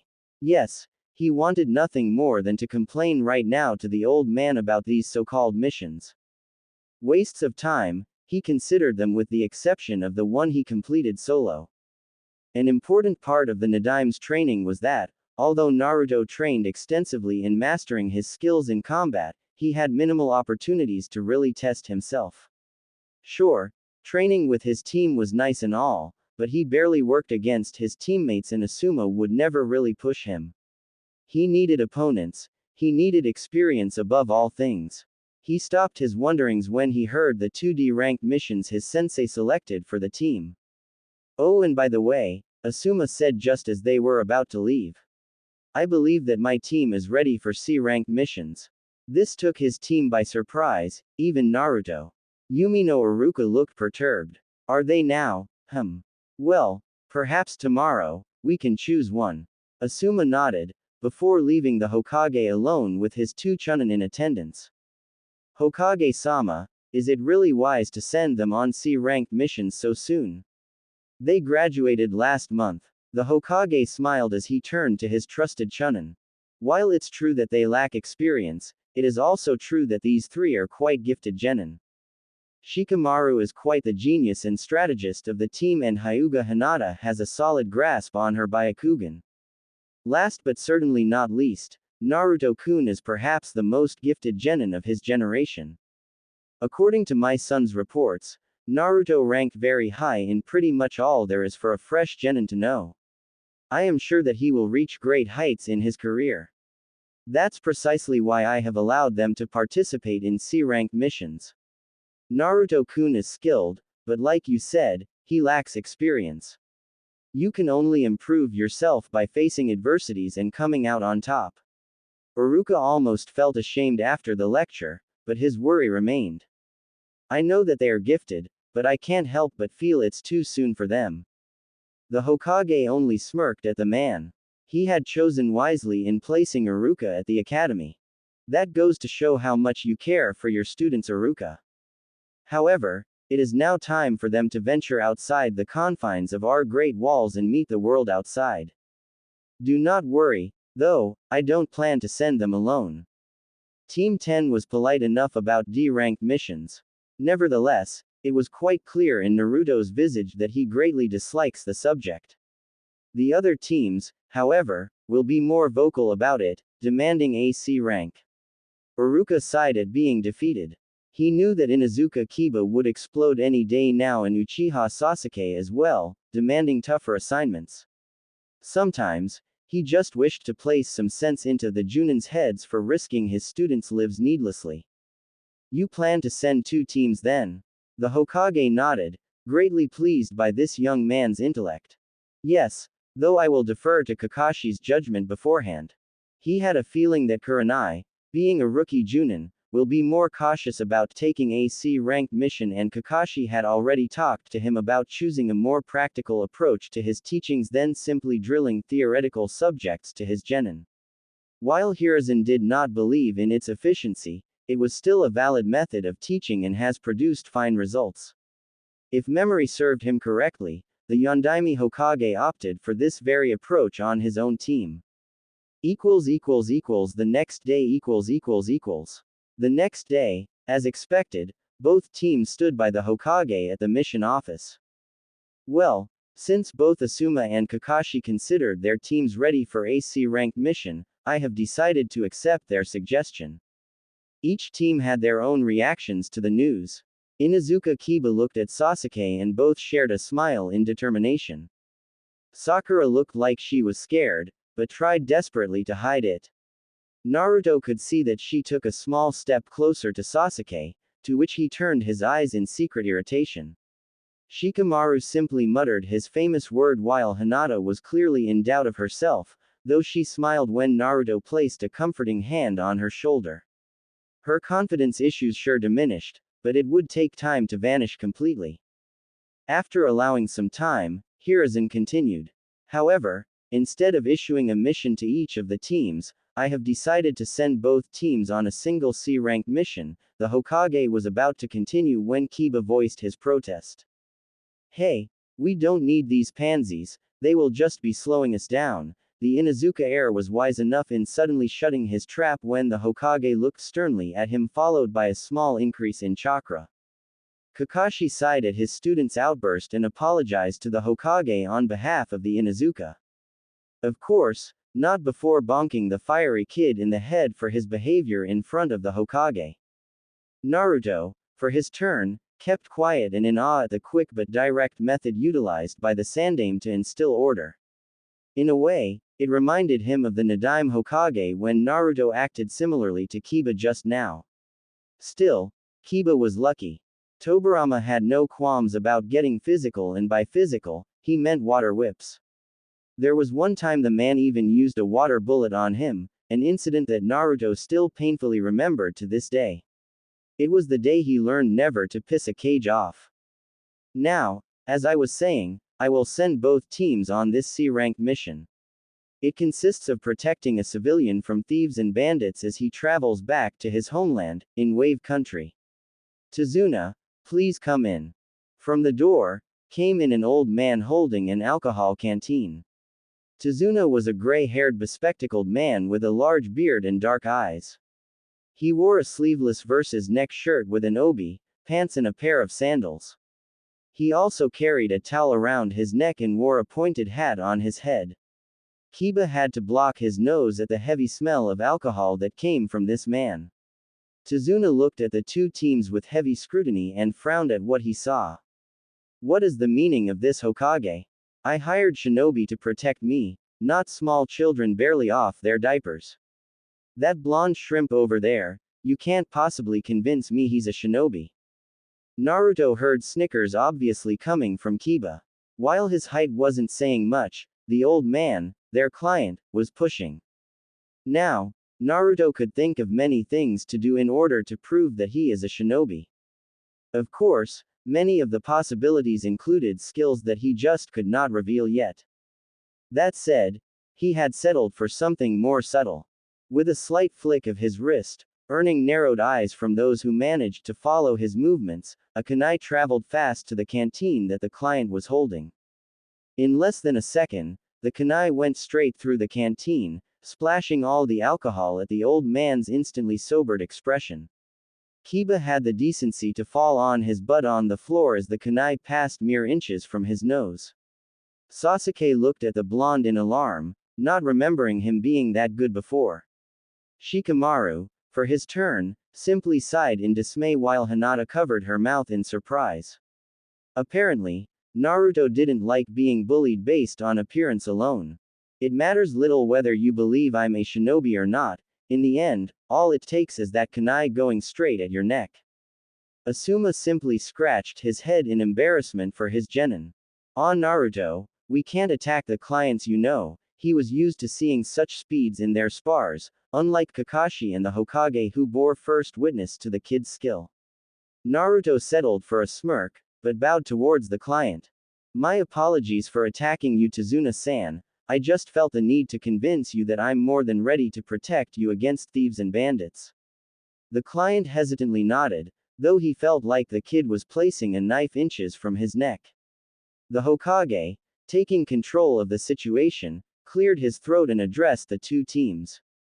Okay, moving on, This is a C-ranked mission consisting of protecting Tazuna throughout his travel back to Wave Country. The mission will commence tomorrow. Dismissed all of you. Hiruzen felt the need to talk to Naruto, but he figured that Asuma could do it for him. The way Naruto threw that kunai, however, got the Hokage thinking. He would expect such mastery coming from a high-level Chunin or even a Junin, not from someone who recently graduated. Naruto told him some time ago that he did nothing but train and study all day after the academy. Considering what he had just seen, it very well looked like his training bore excellent fruit. Hiruzen quickly activated his all-seeing ball for what was about to happen. With the teams . Everyone found it strange that, after leaving the Hokage's office, the Junin ushered both teams to follow them towards a more secluded training ground. After arriving at the training ground, Asuma announced their intentions, as he knew that Kakashi was far too lazy. Okay, I'm betting you all are wondering why Kakashi and I decided to join you six together. Tomorrow all of you will embark on a C-ranked mission. Not only that, but you will also be performing missions with someone you know next to nothing about. In time, you all will participate in missions with other shinobi, so it is imperative you learn how to work well with others aside from your genin team. Now, we shall use today in order for each team to get to know the other. With that said, we shall start with individual spars and then move on to team drills. Asuma ignored Shikamaru's complaint and Kiba's narcissistic boost of confidence. We shall start with the individual spars. Hinata will be first against Sakura, then Shikamaru against Kiba and last Naruto against Sasuke. Kakashi and I will monitor the fights, so nothing too extreme as we have an important mission tomorrow. As Hinata and Sakura moved to the center of the clearing, the rest gave them space. Sasuke, however, kept looking at Naruto the entire time. Okay, Hinata and Sakura, daughter, you ready? Asuma started the fight. As soon as the spar initiated, Sakura took the offense.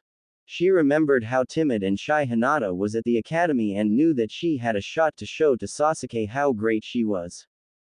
However, while Hinata never enjoyed going on the offensive in fights, it did not belittle her skills in taijutsu. Sakura ran a frontal line and attempted to sidestep in order to attack Hinata from the left. With great finesse and style, Hinata simply evaded Sakura's rather slow assault and took opportunity of the opening in Sakura's unprotected right side. A heavy palm laced with chakra and Sakura flinched in pain, not knowing that Hinata had just closed her tenketsu.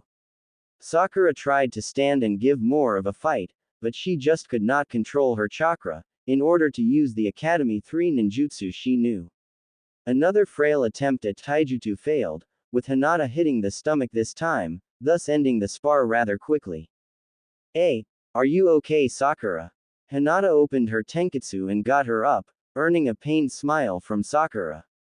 Wow, you're really strong, Hinata. The Hyuga blushed at the praise, while Naruto looked ready to go bloody murder on the pink-haired girl. He would imagine that she would show more after 1 month. Alright, now is my turn, prepare to lose Shikamaru. Kiba and Shikamaru stood now face to face with each other. Kiba looked smug, while Shikamaru couldn't look more bored as he grabbed a kunai and held it. Naruto could not help but smile at Kiba's clueless smirk. The Junin also noticed it, but Kakashi simply chose to read his book to save him embarrassment. With an amused smile, Asuma announced the beginning of the fight. Kiba, still smiling like an idiot, prepared to attack, only to realize that he just couldn't move his body. Not even Akamaru could move, considering that the little puppy was also caught in the same technique. The Inuzuka remained baffled and snarled at the Nara. What did you do to me, bastard? Shikamaru only sighed in dismay. He didn't feel like explaining much. Why don't you look down and tell me what happened? Kiba did as instructed and indeed saw that his shadow was connected to Shikamaru's. Suddenly, Shikamaru extended the arm that he was holding the kunai, forcing Kiba to do the same, except that his hand was holding nothing of the sort. A couple of steps later, Shikamaru stopped walking. The kunai stopped inches from Kiba's chest and would keep coming. The Inuzuka snarled at losing, but conceded. Kakashi felt the need to explain to his clueless student. The Nara clan specializes in manipulating their shadow. It has many uses, one of them involves binding the opponent by capturing your shadow. Kiba listened to his sensei speak while Naruto and Sasuke got into position against each other. The rest already gave the boys some room. In Sakura and Kiba's mind, Naruto would no doubt lose. He may have shown improvement in school, but he had graduated in the middle of the class, while Sasuke was the top student. Meanwhile, Shikamaru and Hinata doubted that Naruto showed his best at the academy, merely showing enough to graduate. It was not to say that Naruto was stronger than Sasuke, only that one could not base Naruto's skills according to his display up until 1 month ago. Kakashi and Asuma stood side by side as they silently conversed with one another. The first two fights were indeed for the teams to know each other, but this last fight was actually a bet formed between them as to whom was the strongest genin of this year. Sasuke, meanwhile, looked at his opponent and remembered how fast he moved back at the Hokage's office. It had been a month since he last saw Naruto fight, and back then, it was completely different. Sasuke Uchiha's blood pumped inside his veins and he felt excitement over the upcoming battle. If he improved this much, then Sasuke may have found a worthy adversary to test his skills against. Kiba was okay in the taijutsu department, but the Inuzuka just could not offer Sasuke more than a few minutes of a fair fight. Naruto, for his turn, looked at Sasuke while remembering what the Nadaime said about the Uchiha clan. Even if Tobirama focused more on the Sharingan, he did share some intel on their way of thinking and how they behave in the battlefield. Their taijutsu style focused mainly in anticipating the opponent's movements. Even without the Sharingan, the Uchiha had trained their eyes and body to adapt according to the enemy. That being said, it will always appear that an Uchiha is faster than he actually is. Aside from that, though, Naruto saw this as an amazing opportunity to gain experience. Asuma took a couple steps further and announced the beginning of the fight. Naruto went on the offensive immediately, hurling a group of shuriken at impressive speeds. Sasuke reacted instinctively, not much expecting a long-range assault in a spar. He evaded the projectiles and charged at the Uzumaki, using chakra to increase his speed. He was within Naruto's guard in less than 2 seconds, before aiming a brutal punch at Naruto's face. Naruto, for his turn, quickly turned his body and redirected Sasuke's punch with his arm. He followed up with a side kick, but Sasuke managed to evade by keeping his momentum. Using the blonde's own move, Sasuke quickly grabbed a couple of shuriken and threw them at Naruto. From such close proximity, the shuriken were unavoidable, piercing his arm and stomach. Naruto flinched in pain for a second, before smiling as smoke surrounded him. Sasuke, instead, pierced a log instead. Naruto came from his behind, but he was not alone. By his side, 5 bunchins mirrored his every move. Sasuke quickly threw shuriken at them, dispelling the bunchins. However, since they were too close, Sasuke could not avoid a direct punch to the stomach by the real Naruto. The sound of the impact made everyone in the vicinity wince as Sasuke lost his entire breathing capability for a short period. He had to move quickly as Naruto was not done.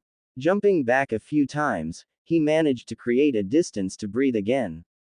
He had never taken a hit that strong before, and the way Naruto moved was a lot more coordinated and precise than back at the academy.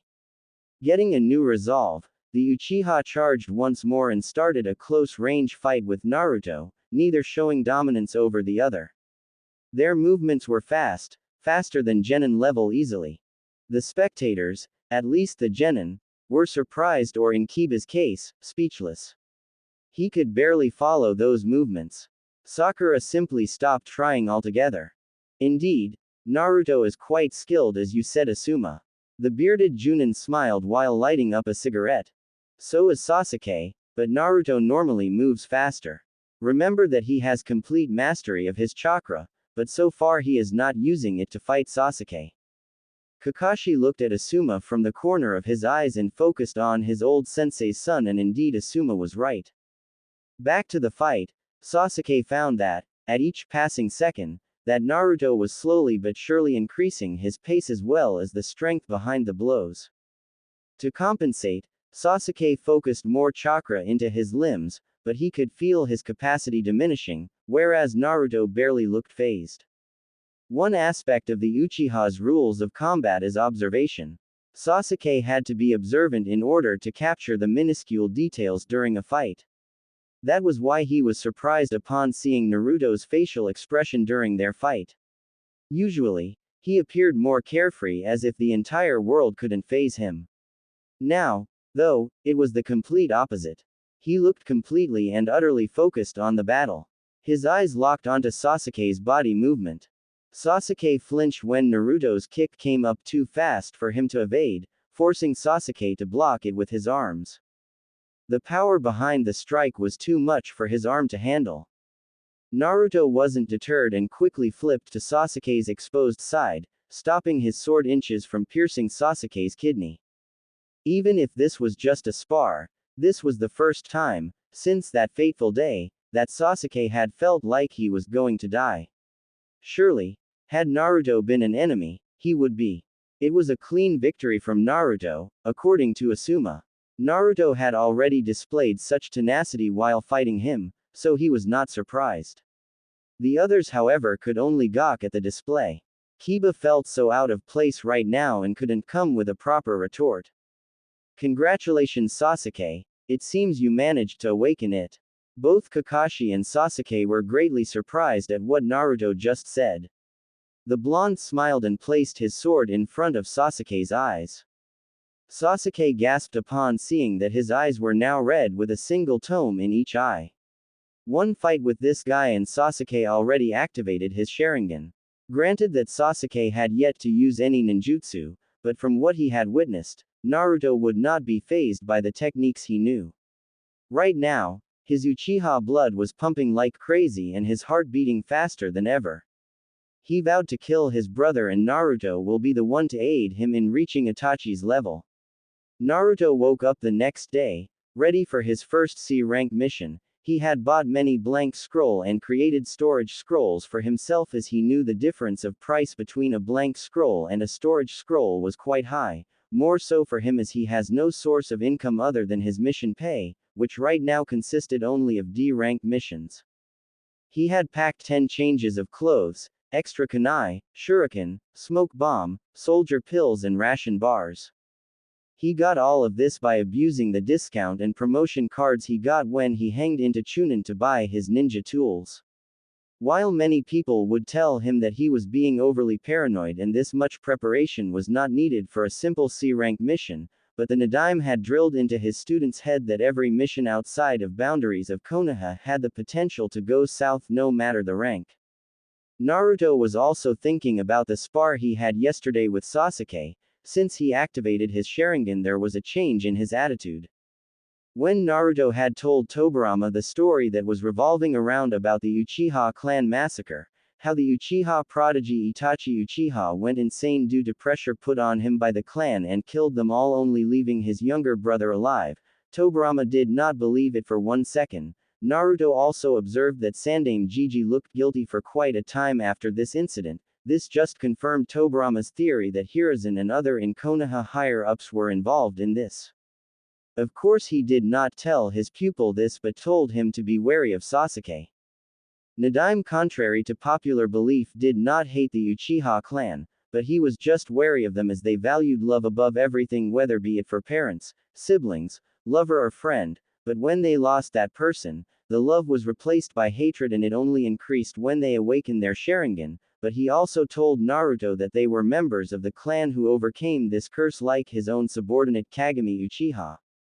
Yesterday after the spar, Sasuke demanded that Naruto spar with him again, but Naruto refused, stating that tomorrow they had to leave for mission, hence they should rest. Sasuke was angered by this, but Kakashi quickly stopped Sasuke before situation get out of hand and told both the teams to come to East Gate tomorrow at 8 o'clock to leave for the mission before disbanding all of them. Naruto looked at the clock and saw it was 7 a.m. and started to get ready for his first C-rank mission. He reached the east gate at 7:55 where he saw Hinata, Shikamaru and Sasuke with Asuma waiting for Sakura, Kakashi and their client. He started talking with Asuma about starting the exercise to wind chakra manipulation, as he had completed reading the theory behind wind manipulation, inwardly groaning as he had been trained by Nadaime in not only Sweden but also in Fuden, and he already had 2 Fuden jutsu in his arsenal. So now Naruto knew the 3 basic academy jutsu: Shunshin, body flicker technique; Fukumi Hikari, hidden needle technique; Duko Jiri, poison mist technique; Kage Bushin no Jutsu, shadow clone technique, Sweden; Sujunheki, water release; water wall technique, Sweden; Subin, water release; water whip, Sweden; Suidana, water release; water severing wave technique, Sweden; Mizoripa, water release; water trumpet, Suiro no Jutsu, water release; water prison jutsu, Sweden; Hahenryu, water release; tearing torrent technique, Fuden Repusho, wind release; wind gale palm technique, Fuden Daitapa, wind release; great breakthrough technique. Naruto has mastered all his Sweden ninjutsu in accordance to Nadaime Hokage method, and can also perform seal-less Shunshin. While Asuma was talking to Naruto, he was also thinking about the conversation he had with his father about the boy's tenant. Flashback, yesterday after sparring match. Asuma walked in his father's office to discuss an important topic related to his blonde student. He knocked on the door and entered when permission was granted. "Ah, Asuma-kun, what brings to my office?" Hiruzen asked. "I am here to talk about Naruto Uzumaki's knowledge about his tenant," Asuma replied in a professional tone. Hiruzen's gaze hardened as the topic was brought, since not only it was a class secret but also a topic of great concern in relation to the boy who is like a grandson to him. "What about it?" Sandaime Hokage asked in a hard voice. "I believe that he should be informed about his tenant as soon as possible," Asuma replied. "And why do you believe so?" Hiruzen further inquired. "So as to safeguard him from some enemy who could potentially reveal it to him to harm him. And do not deny the possibility of that happening, as most of the civilian populace knows about it, and I wouldn't deny the possibility that a spy from an enemy village got hold of this information and could potentially harm Naruto, or anyone who wished to harm him could reveal this information to him in an inappropriate environment, which could not only be dangerous for him but also for the whole village." Asuma finished his explanation. After Asuma finished his explanation, it seemed as though Sandaime Hokage had aged a few years. Releasing a tired sigh, Hiruzen replied. "Very well, Asuma, I myself will explain his condition to Naruto-kun after your mission. I admit that I wanted to safeguard the boy for a few years, but your points are also valid, as Naruto now is a shinobi of the village." Flashback end. After a few minutes, Sakura and Kiba also arrived and started waiting for Kakashi and their client. After 2 hours, Kakashi and Tazuna, at which Sakura yelled at Kakashi for being late and Kakashi saying that he got lost on the road of life, making Team 10 sweat drop as they were not used to his excuses. "Okay then, Hinata, Kiba and Naruto will walk in front, Sasuke, Sakura and Shikamaru will walk in middle with Tazuna, and me and Asuma will walk behind all of you. Let's go," Kakashi ordered. As they were walking, Hinata was occasionally checking with her Byakugan, while Kiba was checking with his dog and Naruto with his sensory abilities. Sakura was trying to ask the Uchiha for a date while he was ignoring her. Shikamaru was just watching clouds above. Kakashi was reading his book while Asuma was smoking a cigarette. Walking towards the land of waves, Naruto sensed 2 chakra signatures ahead of them but refrained from telling his sensei, as there are many ninja of foreign villages that could be here. Also, there were 2 Junin with them, 2 of the best if the information he collected from the village he collected was right. While they both may or may not be born sensor like him, all the Junin had adequate sensory abilities, and judging from how their muscles tensed for a moment, he was right. As they were walking, they passed a puddle of water on the road. While Sakura and Kiba thought nothing of it, other 4 were not fooled by it.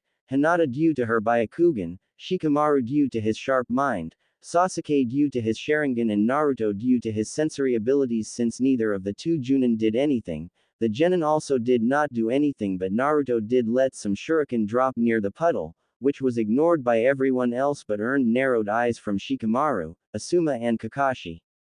When they were some distance away from the puddle, two chains wrapped around Asuma and Kakashi controlled by two ninjas. One had shoulder length, wild dark brown hair and dark eyes. He wore a rebreather that covers the lower half of his face and a large, clawed, poisonous gauntlet on his right arm which had a chain coming out of it which bound Asuma and Kakashi and had the other end attached to his partner's own gauntlet. He wore a camouflage suit with bandages around his waist, dark-colored, knee-length sandals and a ragged black cape. His Kurigakure forehead protector had a single horn on it. Other was also dressed in a similar manner as his partners. The two of them put pressure on the chains, shredding the two Junin. As soon as it happened, Sakura let out a scream, but before anyone could do anything, the two Rouge Kiri ninja were suddenly bounded to two trees by ninja wire. Following the ninja wire, the genin saw it was done by Naruto, who held the other end. Seeing this, Hinata let out a small gasp. Kiba and Sakura fell on their butt. Sasuke looked at the blonde in shock, as this was even faster than he saw in Hokage's office, while Shikamaru just sighed and muttered troublesome. Good job, Naruto. Neatly done, excellent use of shuriken jutsu. I should have understood as soon as you dropped those shuriken near the genjutsu, Asuma said as he and Kakashi knocked out the demon brothers, while Kakashi was wondering how good his sensei's son was. Even he wasn't as good as him when he was a genin in shuriken jutsu. When they were done, both the Junin narrowed their eyes at Tazuna, who was sweating bullets under their gaze.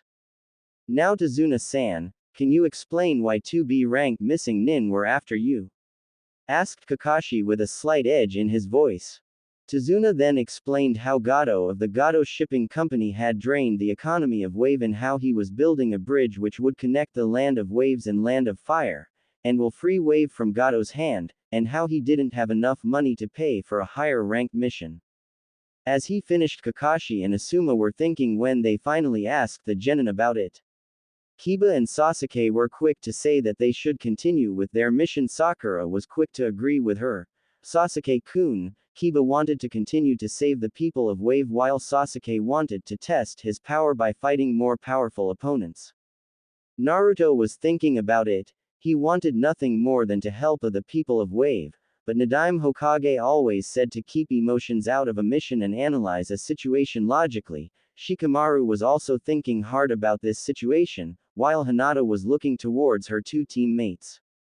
While helping Wave could lead to a strong alliance with Wave afterwards and be beneficial in the long run to Konoha, but they could encounter more missing nin of higher rank, but there was also the fact that they had two of the best Junin of Konoha. I also think we should continue with the mission, but we should inform Hokage-sama of this development and ask for backup, Naruto finally answered. Hey, we don't need more pansies to complete this mission, they will only slow us down, Kiba said. Sasuke didn't say it, but he agreed with Kiba that they didn't need more people. Troublesome, we do need backup, Kiba. If we are to continue this mission, as we don't know which shinobi will be hired by Gato, said Shikamaru. Hinata quietly agreed with both her teammates and showed it by giving a nod to her sensei. Seeing this, both the Junin agreed and told Tazuna that he was very lucky, as usually in this situation they abandon the mission. Kakashi quickly summoned one of his ninja dog and sent the message to Hokage. Hokage Tower. Sandaime Hokage Hiruzen Sarutobi was sitting on his desk taking break from the bane of his life, the damn paperwork. Suddenly Pakun, one of Kakashi's summon, come in front of him with a scroll. According to the scroll, there has been some complication on their C-rank mission and the client had lied and has been targeted by missing nin hired by Gato, and have requested backup. After reading the scroll, Sandaime knew this not only presented a problem but also an opportunity for a strong trade alliance with the Land of Waves. He called for his hidden Anbu and told him to bring Tenzo and his team. Once they came, Sandaime explained the situation to them. Your orders are simple. Eliminate Gato and his hold on the Land of Wave. You will contact either Kakashi or Asuma and explain about your mission, Sandaime said. Anbu team immediately left after that, while Sandaime leaned back into his chair and thought how a simple escort mission changed into this mess. Hiruzen also decided to call back two of his students to help him explain the situation to young Naruto-kun. With that in mind, he wrote 2 letters and called his personal Anbu to deliver them. With Team 7 and Team 10. As they were continuing on the road, Naruto was thinking about a conversation he had with Tobirama when he was told that he was the Jinchuriki of Kyuubi no Yoko. Flashback start. Naruto was just shocked. His sensei for 3 years has just revealed that he was the Jinchuriki of Kyuubi no Yoko. He did not think that he was a monster, as Tobirama had explained to him what Jinchuriki are and that his sister-in-law was also the Jinchuriki of Kyuubi no Yoko, but he also did not agree with the behavior of the villagers, as it was based on illogical reasons and hatred, and that it went against everything his brother had in mind when they created Konoha. He was especially angered that there was no mention of the Uzumaki clan in the academy history, as they were the cousin clan of the Senju clan and long-standing allies of Konoha. When Naruto asked what he should do about it, Tobirama advised him to wait for an opportunity, when he learns of his clan from either Hiruzen or someone else. My student, what you told me about the events that transpired 12 years ago, I do not believe it was Kyuubi's fault. Seeing Naruto was about to interrupt, he held up a hand for letting him continue. The Kyuubi cannot just appear inside the village, without anyone knowing about it, as it is a large mass of chakra. Though I suspect someone summoned it, but I know of only 2 persons that had the power to control Kyuubi or any other Baiju, my brother and Madara Uchiha. While my brother's power of Mokuten was never seen in anyone in the Senju clan, but Madara controlled the Kyuubi with his Sharingan, so it is possible that another Uchiha awaked this power and controlled the Kyuubi. I want you to access your mindscape and talk to Kyuubi, as it is the only being that can tell you what actually happened that night. Also do it outside Konoha once you get a mission and have free time, as accessing your mindscape could lead to leaking of Kyuubi's chakra and make situation complicated for you. Also do not act as if Kyuubi is a mindless beast, as it has lived for centuries and has more experience than anyone alive.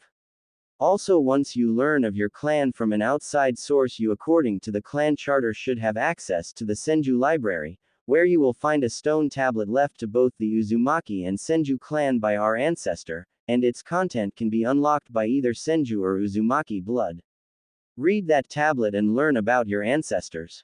Tobirama finished. Naruto processed everything he listened and then gave a determined nod to his sensei.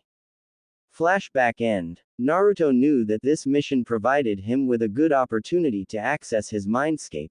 Suddenly sensing something hidden behind the bushes, he threw a kunai, startling everyone, only to discover a snow rabbit which was now scared out of its mind due to the kunai only an inch from its head. Why did you do that, Naruto baka? Sakura yelled, only to receive a harsh glare from Naruto which rooted her to where she was standing, putting everyone on guard as no one had seen Naruto act like this.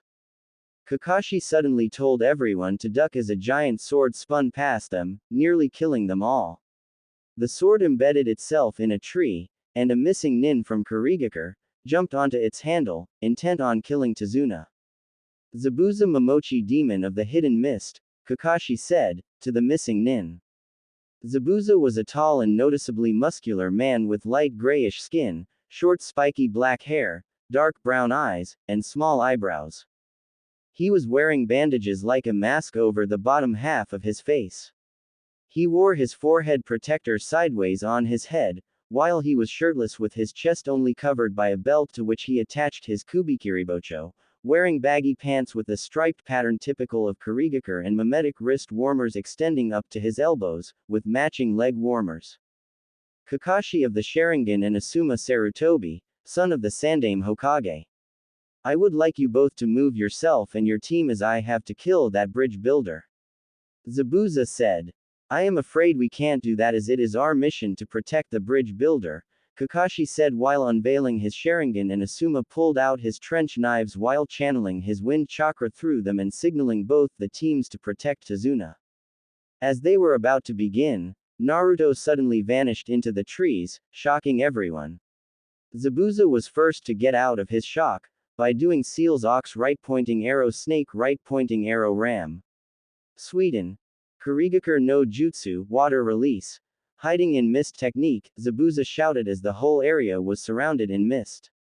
Everyone except Asuma protects Tazuna. Asuma, you're with me, Kakashi ordered. Doing the seals. Tiger right pointing arrow, ox right pointing arrow, dog right pointing arrow, rabbit right pointing arrow, snake. Futen Daitapa, wind release. Great breakthrough technique. Asuma said as he cleared the mist.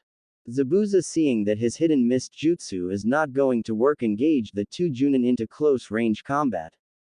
As they were going, the Genin protection were watching in awe as the three opponents fought off.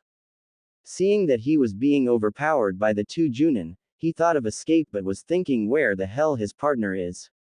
Suddenly an unknown ninja landed by Zabuza's side wearing hunter nin uniform of the Kiri, and Naruto landed by the side of Asuma and Kakashi. It seems you won this round, Konoha nin, but I will be back in next time. The bridge builder will be mine, Zabuza said as both he and his partner vanished in a shunshin. Both Kakashi and Asuma sighed in relief before turning to Naruto with narrowed eyes. Seeing this, Naruto decided to explain the situation. I sensed another presence in the trees. Not wanting to be ambushed or surprised by an unknown during the fight, I decided to pursue her, but there was no time to tell anyone as it would have alerted the ninja, Naruto explained. Your intentions were good, Naruto, but you didn't know the unknown ninja's skill level, hence you could have put yourself in a dangerous situation, Asuma said. I am sorry, sensei, Naruto apologized. Suddenly Kakashi was on his knees panting. When asked what happened, Asuma replied it was just a case of chakra exhaustion, and they continued on to Tazuna's house. Upon reaching Tazuna's house, they all decided to rest for the night and decide what to do in the morning. Next day, before anyone woke up, Naruto was already up due to his everyday schedule. When he saw everyone was still sleeping, he decided that this was the best time to access his mindscape and talk to Kyuubi. With that in mind, he did his usual morning routine. After getting ready and wearing his normal shinobi outfit, which consisted of light green shirt, dark blue pants, Anbu-style boots, with his wrists covered with dark blue forearms. He left his ninjutsu in his room. With that, he left the house. As he walked, he came across a clearing. Deciding this was as good as any, he sat in meditative position. He felt his surrounding change. When he opened his eyes, he was in a sewer. Whoa, my mindscape is a sewer. Fantastic, he thought sarcastically. As he walked, he came across a large cage. On the side of it was a piece of paper with the kanji of seal. How original, Naruto thought sarcastically. Suddenly, a large red fox appeared. Naruto knew just by sensing its chakra that this being was a powerful force of nature which terrified him, but he didn't let it show outward. So, my jailer finally decides to visit me, in a booming voice the nine-tailed fox said with his head on his paws, one eye open showing his red iris with black slits. Naruto for his part did not show any outward reaction. Hello Kyuubi, and as you said, I am your jailer, but I do not want to talk about that. I want to talk about the events that led to you being sealed inside of me. Naruto said in a neutral voice. What if I said I did attack your village on my own accord? Kyuubi asked. I would say that you are lying, and I have reasons to prove it. First, you just appeared inside the village, which cannot be possible as you are a being of chakra and would have been sensed from miles away. Second, last time you attacked Konoha, you were sealed inside Mito Uzumaki and never seen again until 12 years ago. So why would you attack the village, as I do not believe that you are a mindless being that others think that you are. Kyuubi said. Naruto's sweat dropped at that reply but continued.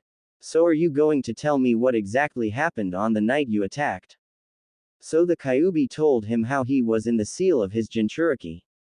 Which Kyuubi told him was his mother, as he was trying to escape while she was giving birth to him, as that was the time when the seal was at its weakest, when a man wearing a black cloak and an orange mask with a hole which had a Sharingan released him from the seal and then controlled him to attack the village, and how when he was free from his control tried to leave but the Yondaime sealed him into Naruto and how he hated him for doing this. Kyuubi, can you tell me about my parents? Naruto finally asked, as it seemed the only person, or in this case Fox, who could tell him about his parents was the Kyuubi. It seems you have not developed an analytical brain as your first sensei wanted you to. Hey, what do you mean by that? Use that brain of yours, at least the identity of your father should be obvious. And that's what Naruto did. He for the first time seriously thought about who his father could be, as even the Sandaime could not tell him about him. And that's when it hit him. He had spiky yellow hair, sapphire blue eyes, just like the person who was his ideal before he met the Nadaime Hokage. Yondaime Hokage is my father, Naruto said to himself. Naruto was feeling an untold amount of anger, not at his father. He understood his father's reasons. As a Hokage, he had to put safety of Konoha above everything else, but what angered him was how the people of Konoha just took his father's sacrifice and spit on it. Kyuubi saw the hate bubbling inside of his Jinchuriki and knew he was trying to control it, but this was his only chance at freedom, so he decided to fuel the fire. And your mother's name was Uzumaki Kushina. She was the last of the Uzumaki in Konoha, but was always considered an outsider by most of the village, and because of this she was ignored and neglected by most of Konoha, just like you, while she protected Konoha from me just like you. Despite all of this, she became a well-known kunoichi whose strength was comparable to Tsunade of the Sannin. And yet her name was never mentioned in the history books of Konoha. She even helped your father and his sensei Jiraiya of the Sannin further develop their skills in the art of Fuinjutsu, which made your father the legendary Konoha no Kiroi Senko, Konoha's Yellow Flash, and helped Jiraiya gain the title of a legendary Fuinjutsu master, but all for nothing, as she was never even recognized even after her death. As the Kyuubi was speaking, Naruto's anger and hatred was growing, and he was subconsciously calling on Kyuubi's chakra, which made the water beneath him red while he was being wrapped up in red chakra. But Naruto quickly realized that he was being influenced by Kyuubi and brought his anger under control and got rid of the Kyuubi's chakra which was surrounding him. You are quite clever, Kyuubi, to use my emotions for my parents against me to gain your freedom.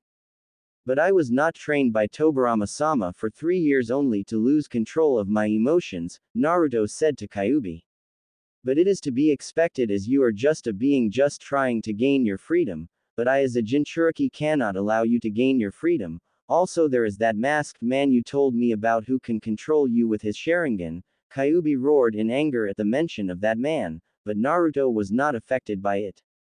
Also I would like to work with you as partner, because as you most probably know, if I die you will too, and I don't plan on dying before achieving my dream. So you wish to use my power for your own survival? Kyuubi sneered. He too is just like all the others. You misunderstand me. I do not wish to use your power just for my survival. I want you to help me defeat our common enemy, like that masked person. Also I wish to know your name, as Kyuubi sounds more like a title than a name. Naruto finished. Very well, I will work with you, but only when you by yourself cannot defeat the enemy. I also want full access to your senses, as it gets boring without anything to do in here. Also change the condition of your mindscape, as a sewer is not befitting for the Lord of the Demons. Quote. Very well. Naruto closed his eyes and his mindscape began to change from a sewer to a lush of forest like in Konoha with different waterfalls. This is quite pleasant. Okay kid, I will be your partner. As for my name, I will tell you when I deem you worthy of knowing it, as it was given by the only human I respected, the Kyuubi stated. Thank you for your cooperation, Kyuubi, and know that one day I will find a way to free you, as everyone deserves their freedom, Naruto said as he exited his mindscape. As Naruto opened his eyes, he observed that it had been an hour and that he should return to Tazuna's house before anyone found out about his disappearance. Before he could go, he sensed a presence calling out to him. Deciding to check it out, he found a huge scroll which he recognized as a summoning scroll, which was red in color and on each end had a tiger, and had the kanji for white tiger written on it. Deciding to check out the summoning scroll, he opened it to see 2 names written on it, which surprised him as the names were of 2 Uzumaki. To know more about it, he decided to sign the contract with his blood and wrote his name on it. As soon as he did, he disappeared from the area with the scroll, and when he appeared, he first observed that he was in a room full of scrolls with different heads like clans, ninjutsu, taijutsu, fuinjutsu, kenjutsu, shurikenjutsu, genjutsu, Kekai Genkei, it was the largest library Naruto has ever seen. As he was exploring it, he heard a deep growl from behind him which made him jump. He turned around to see the largest animal he has ever seen. It was taller than Hokage Tower and as large as at least a clan compound. The animal was a white tiger with black stripes all over his body and an eye patch on its left eye. "What are you doing here, human?" the white tiger asked in a feminine and soft but commanding voice. Gulping a bit, Naruto replied, "Hello Tiger-san, my name is Namikaze Uzumaki Naruto, son of Uzumaki Kushina and Namikaze Minato." "Ah, so you are Arashi's grandson. We have been waiting so long for Kushina to find our summoning contract, but it seems our wait is finally over," the white tigress said. When Naruto expressed his confusion on the statement stating that both his parents died on his birthday and that he recently found their identity and about his mother's clan. The white tigress saying her name is Akari and that she is the chief of the white tiger clan of Mount Kazi and explained that when the destruction of Uzushiogakure no Sato was inevitable, his grandfather, the then clan head of the Uzumaki clan, asked them to take the Uzumaki library to their mountain to safeguard until an Uzumaki finds their summoning scroll. After exchanging a few words, Naruto bid them goodbye and said that he will return to get a familiar and to learn more about his clan, and requested to keep the summoning scroll on the mountain, and then was reverse summoned to where he found the scroll. Seeing that he was probably late, he started towards Tazuna's house. As he entered, he saw all the genin and junin were seating on the table eating breakfast which was prepared by Tsunami, who was Tazuna's daughter. Seeing him, Asuma asked where did he went off to, which he replied by saying that since he woke up early he decided to scout the area, making Asuma nod in understanding. "Okay, we don't know when Zabuza and his partner will attack us next, or will he bring more allies, so both Asuma and I will be training you," Kakashi said, as they finished their breakfast. Soon they were some distance away from the house surrounded by trees. "Today, we will be teaching you all how to climb trees," Kakashi said with an eye smile. "But we know how to climb trees, Kakashi-sensei," Sakura said, before anyone from Team 10 could say that they know how to do it. Kakashi just smiled at her and climbed the tree using chakra, shocking Team 7. Kakashi-sensei, we already know the tree climbing exercise," Hinata said. Kakashi just looked at Asuma to see him nod and then shrugged, ignoring the glares he received from his students. "Well, while you teach your team tree climbing, Kakashi, while I teach mine something else," Asuma said, taking his team somewhere else. With Team 10. Soon Team 10 arrived in another clearing which had lake beside them. "Okay, today Hinata and Shikamaru will be practicing water walking exercise, as you both have yet to do it on instinct, while I teach Naruto something else," Asuma said, taking Naruto somewhere else. With Asuma and Naruto. "Okay Naruto, I am going to teach you 3 new jutsu which are listed in the Forbidden Scroll." Seeing Naruto was about to ask a question, Asuma raised his hand to let him complete. "They are just stated in the Forbidden Scroll because of their high chakra usage. These are Kage Bushin no Jutsu, Shadow Clone Technique, Shuriken Kage Bushin no Jutsu, Shuriken Shadow Clone Technique, and Kunai Kage Bushin no Jutsu, Kunai Shadow Clone Technique, but seeing your chakra capacity I don't think that will be a problem for you," making Naruto giddy, as he will not only be learning 2 new technique but he also will be able to justify his use of shadow clones for different purposes. Zabuza's hideout. Zabuza was currently laying on a bed with his partner treating his injuries. "So Haku, what did you make of that genin that pursued you?" The now identified Haku removed her mask, showing a fair-skinned face with long hair tied in a bun. "He was no normal genin, Zabuza-sama. At least his speed is on par with me without my ice mirrors," said Haku. As they were conversing about the incident, they were suddenly disturbed by a short man wearing black glasses who was flanked by 2 large men carrying swords. "Look here, boys. Demon of the Mist, done in by 2 ninjas and their brats," said the short man. "Gato, I would need backup to complete the mission," replied Zabuza, ignoring Gato's taunt. "What do you mean you need backup? I am already paying you a lot of money, I can't afford more ninjas. If you want the bridge builder dead, you will, as I alone cannot kill him with 2 high A-ranked Junin protecting him." Fine, but remember it will be cut from your pay, Gato said as he left the room. Hearing his reply, Zabuza smashed the table beside him as he did not have any other option but to comply, as many Hunter Nin of Mist would know of them if he didn't obey. Haku tried to console her master, saying after this job he will be one step closer to his dream. Unknown location. A blonde who looked to be in her mid-30s was reading a letter, and with every word her anger was growing. As soon as she finished reading the letter, she smashed the table in front of her. Shizune, pack everything, we are going to Konoha, yelled the blonde woman as black-haired woman came out of her room.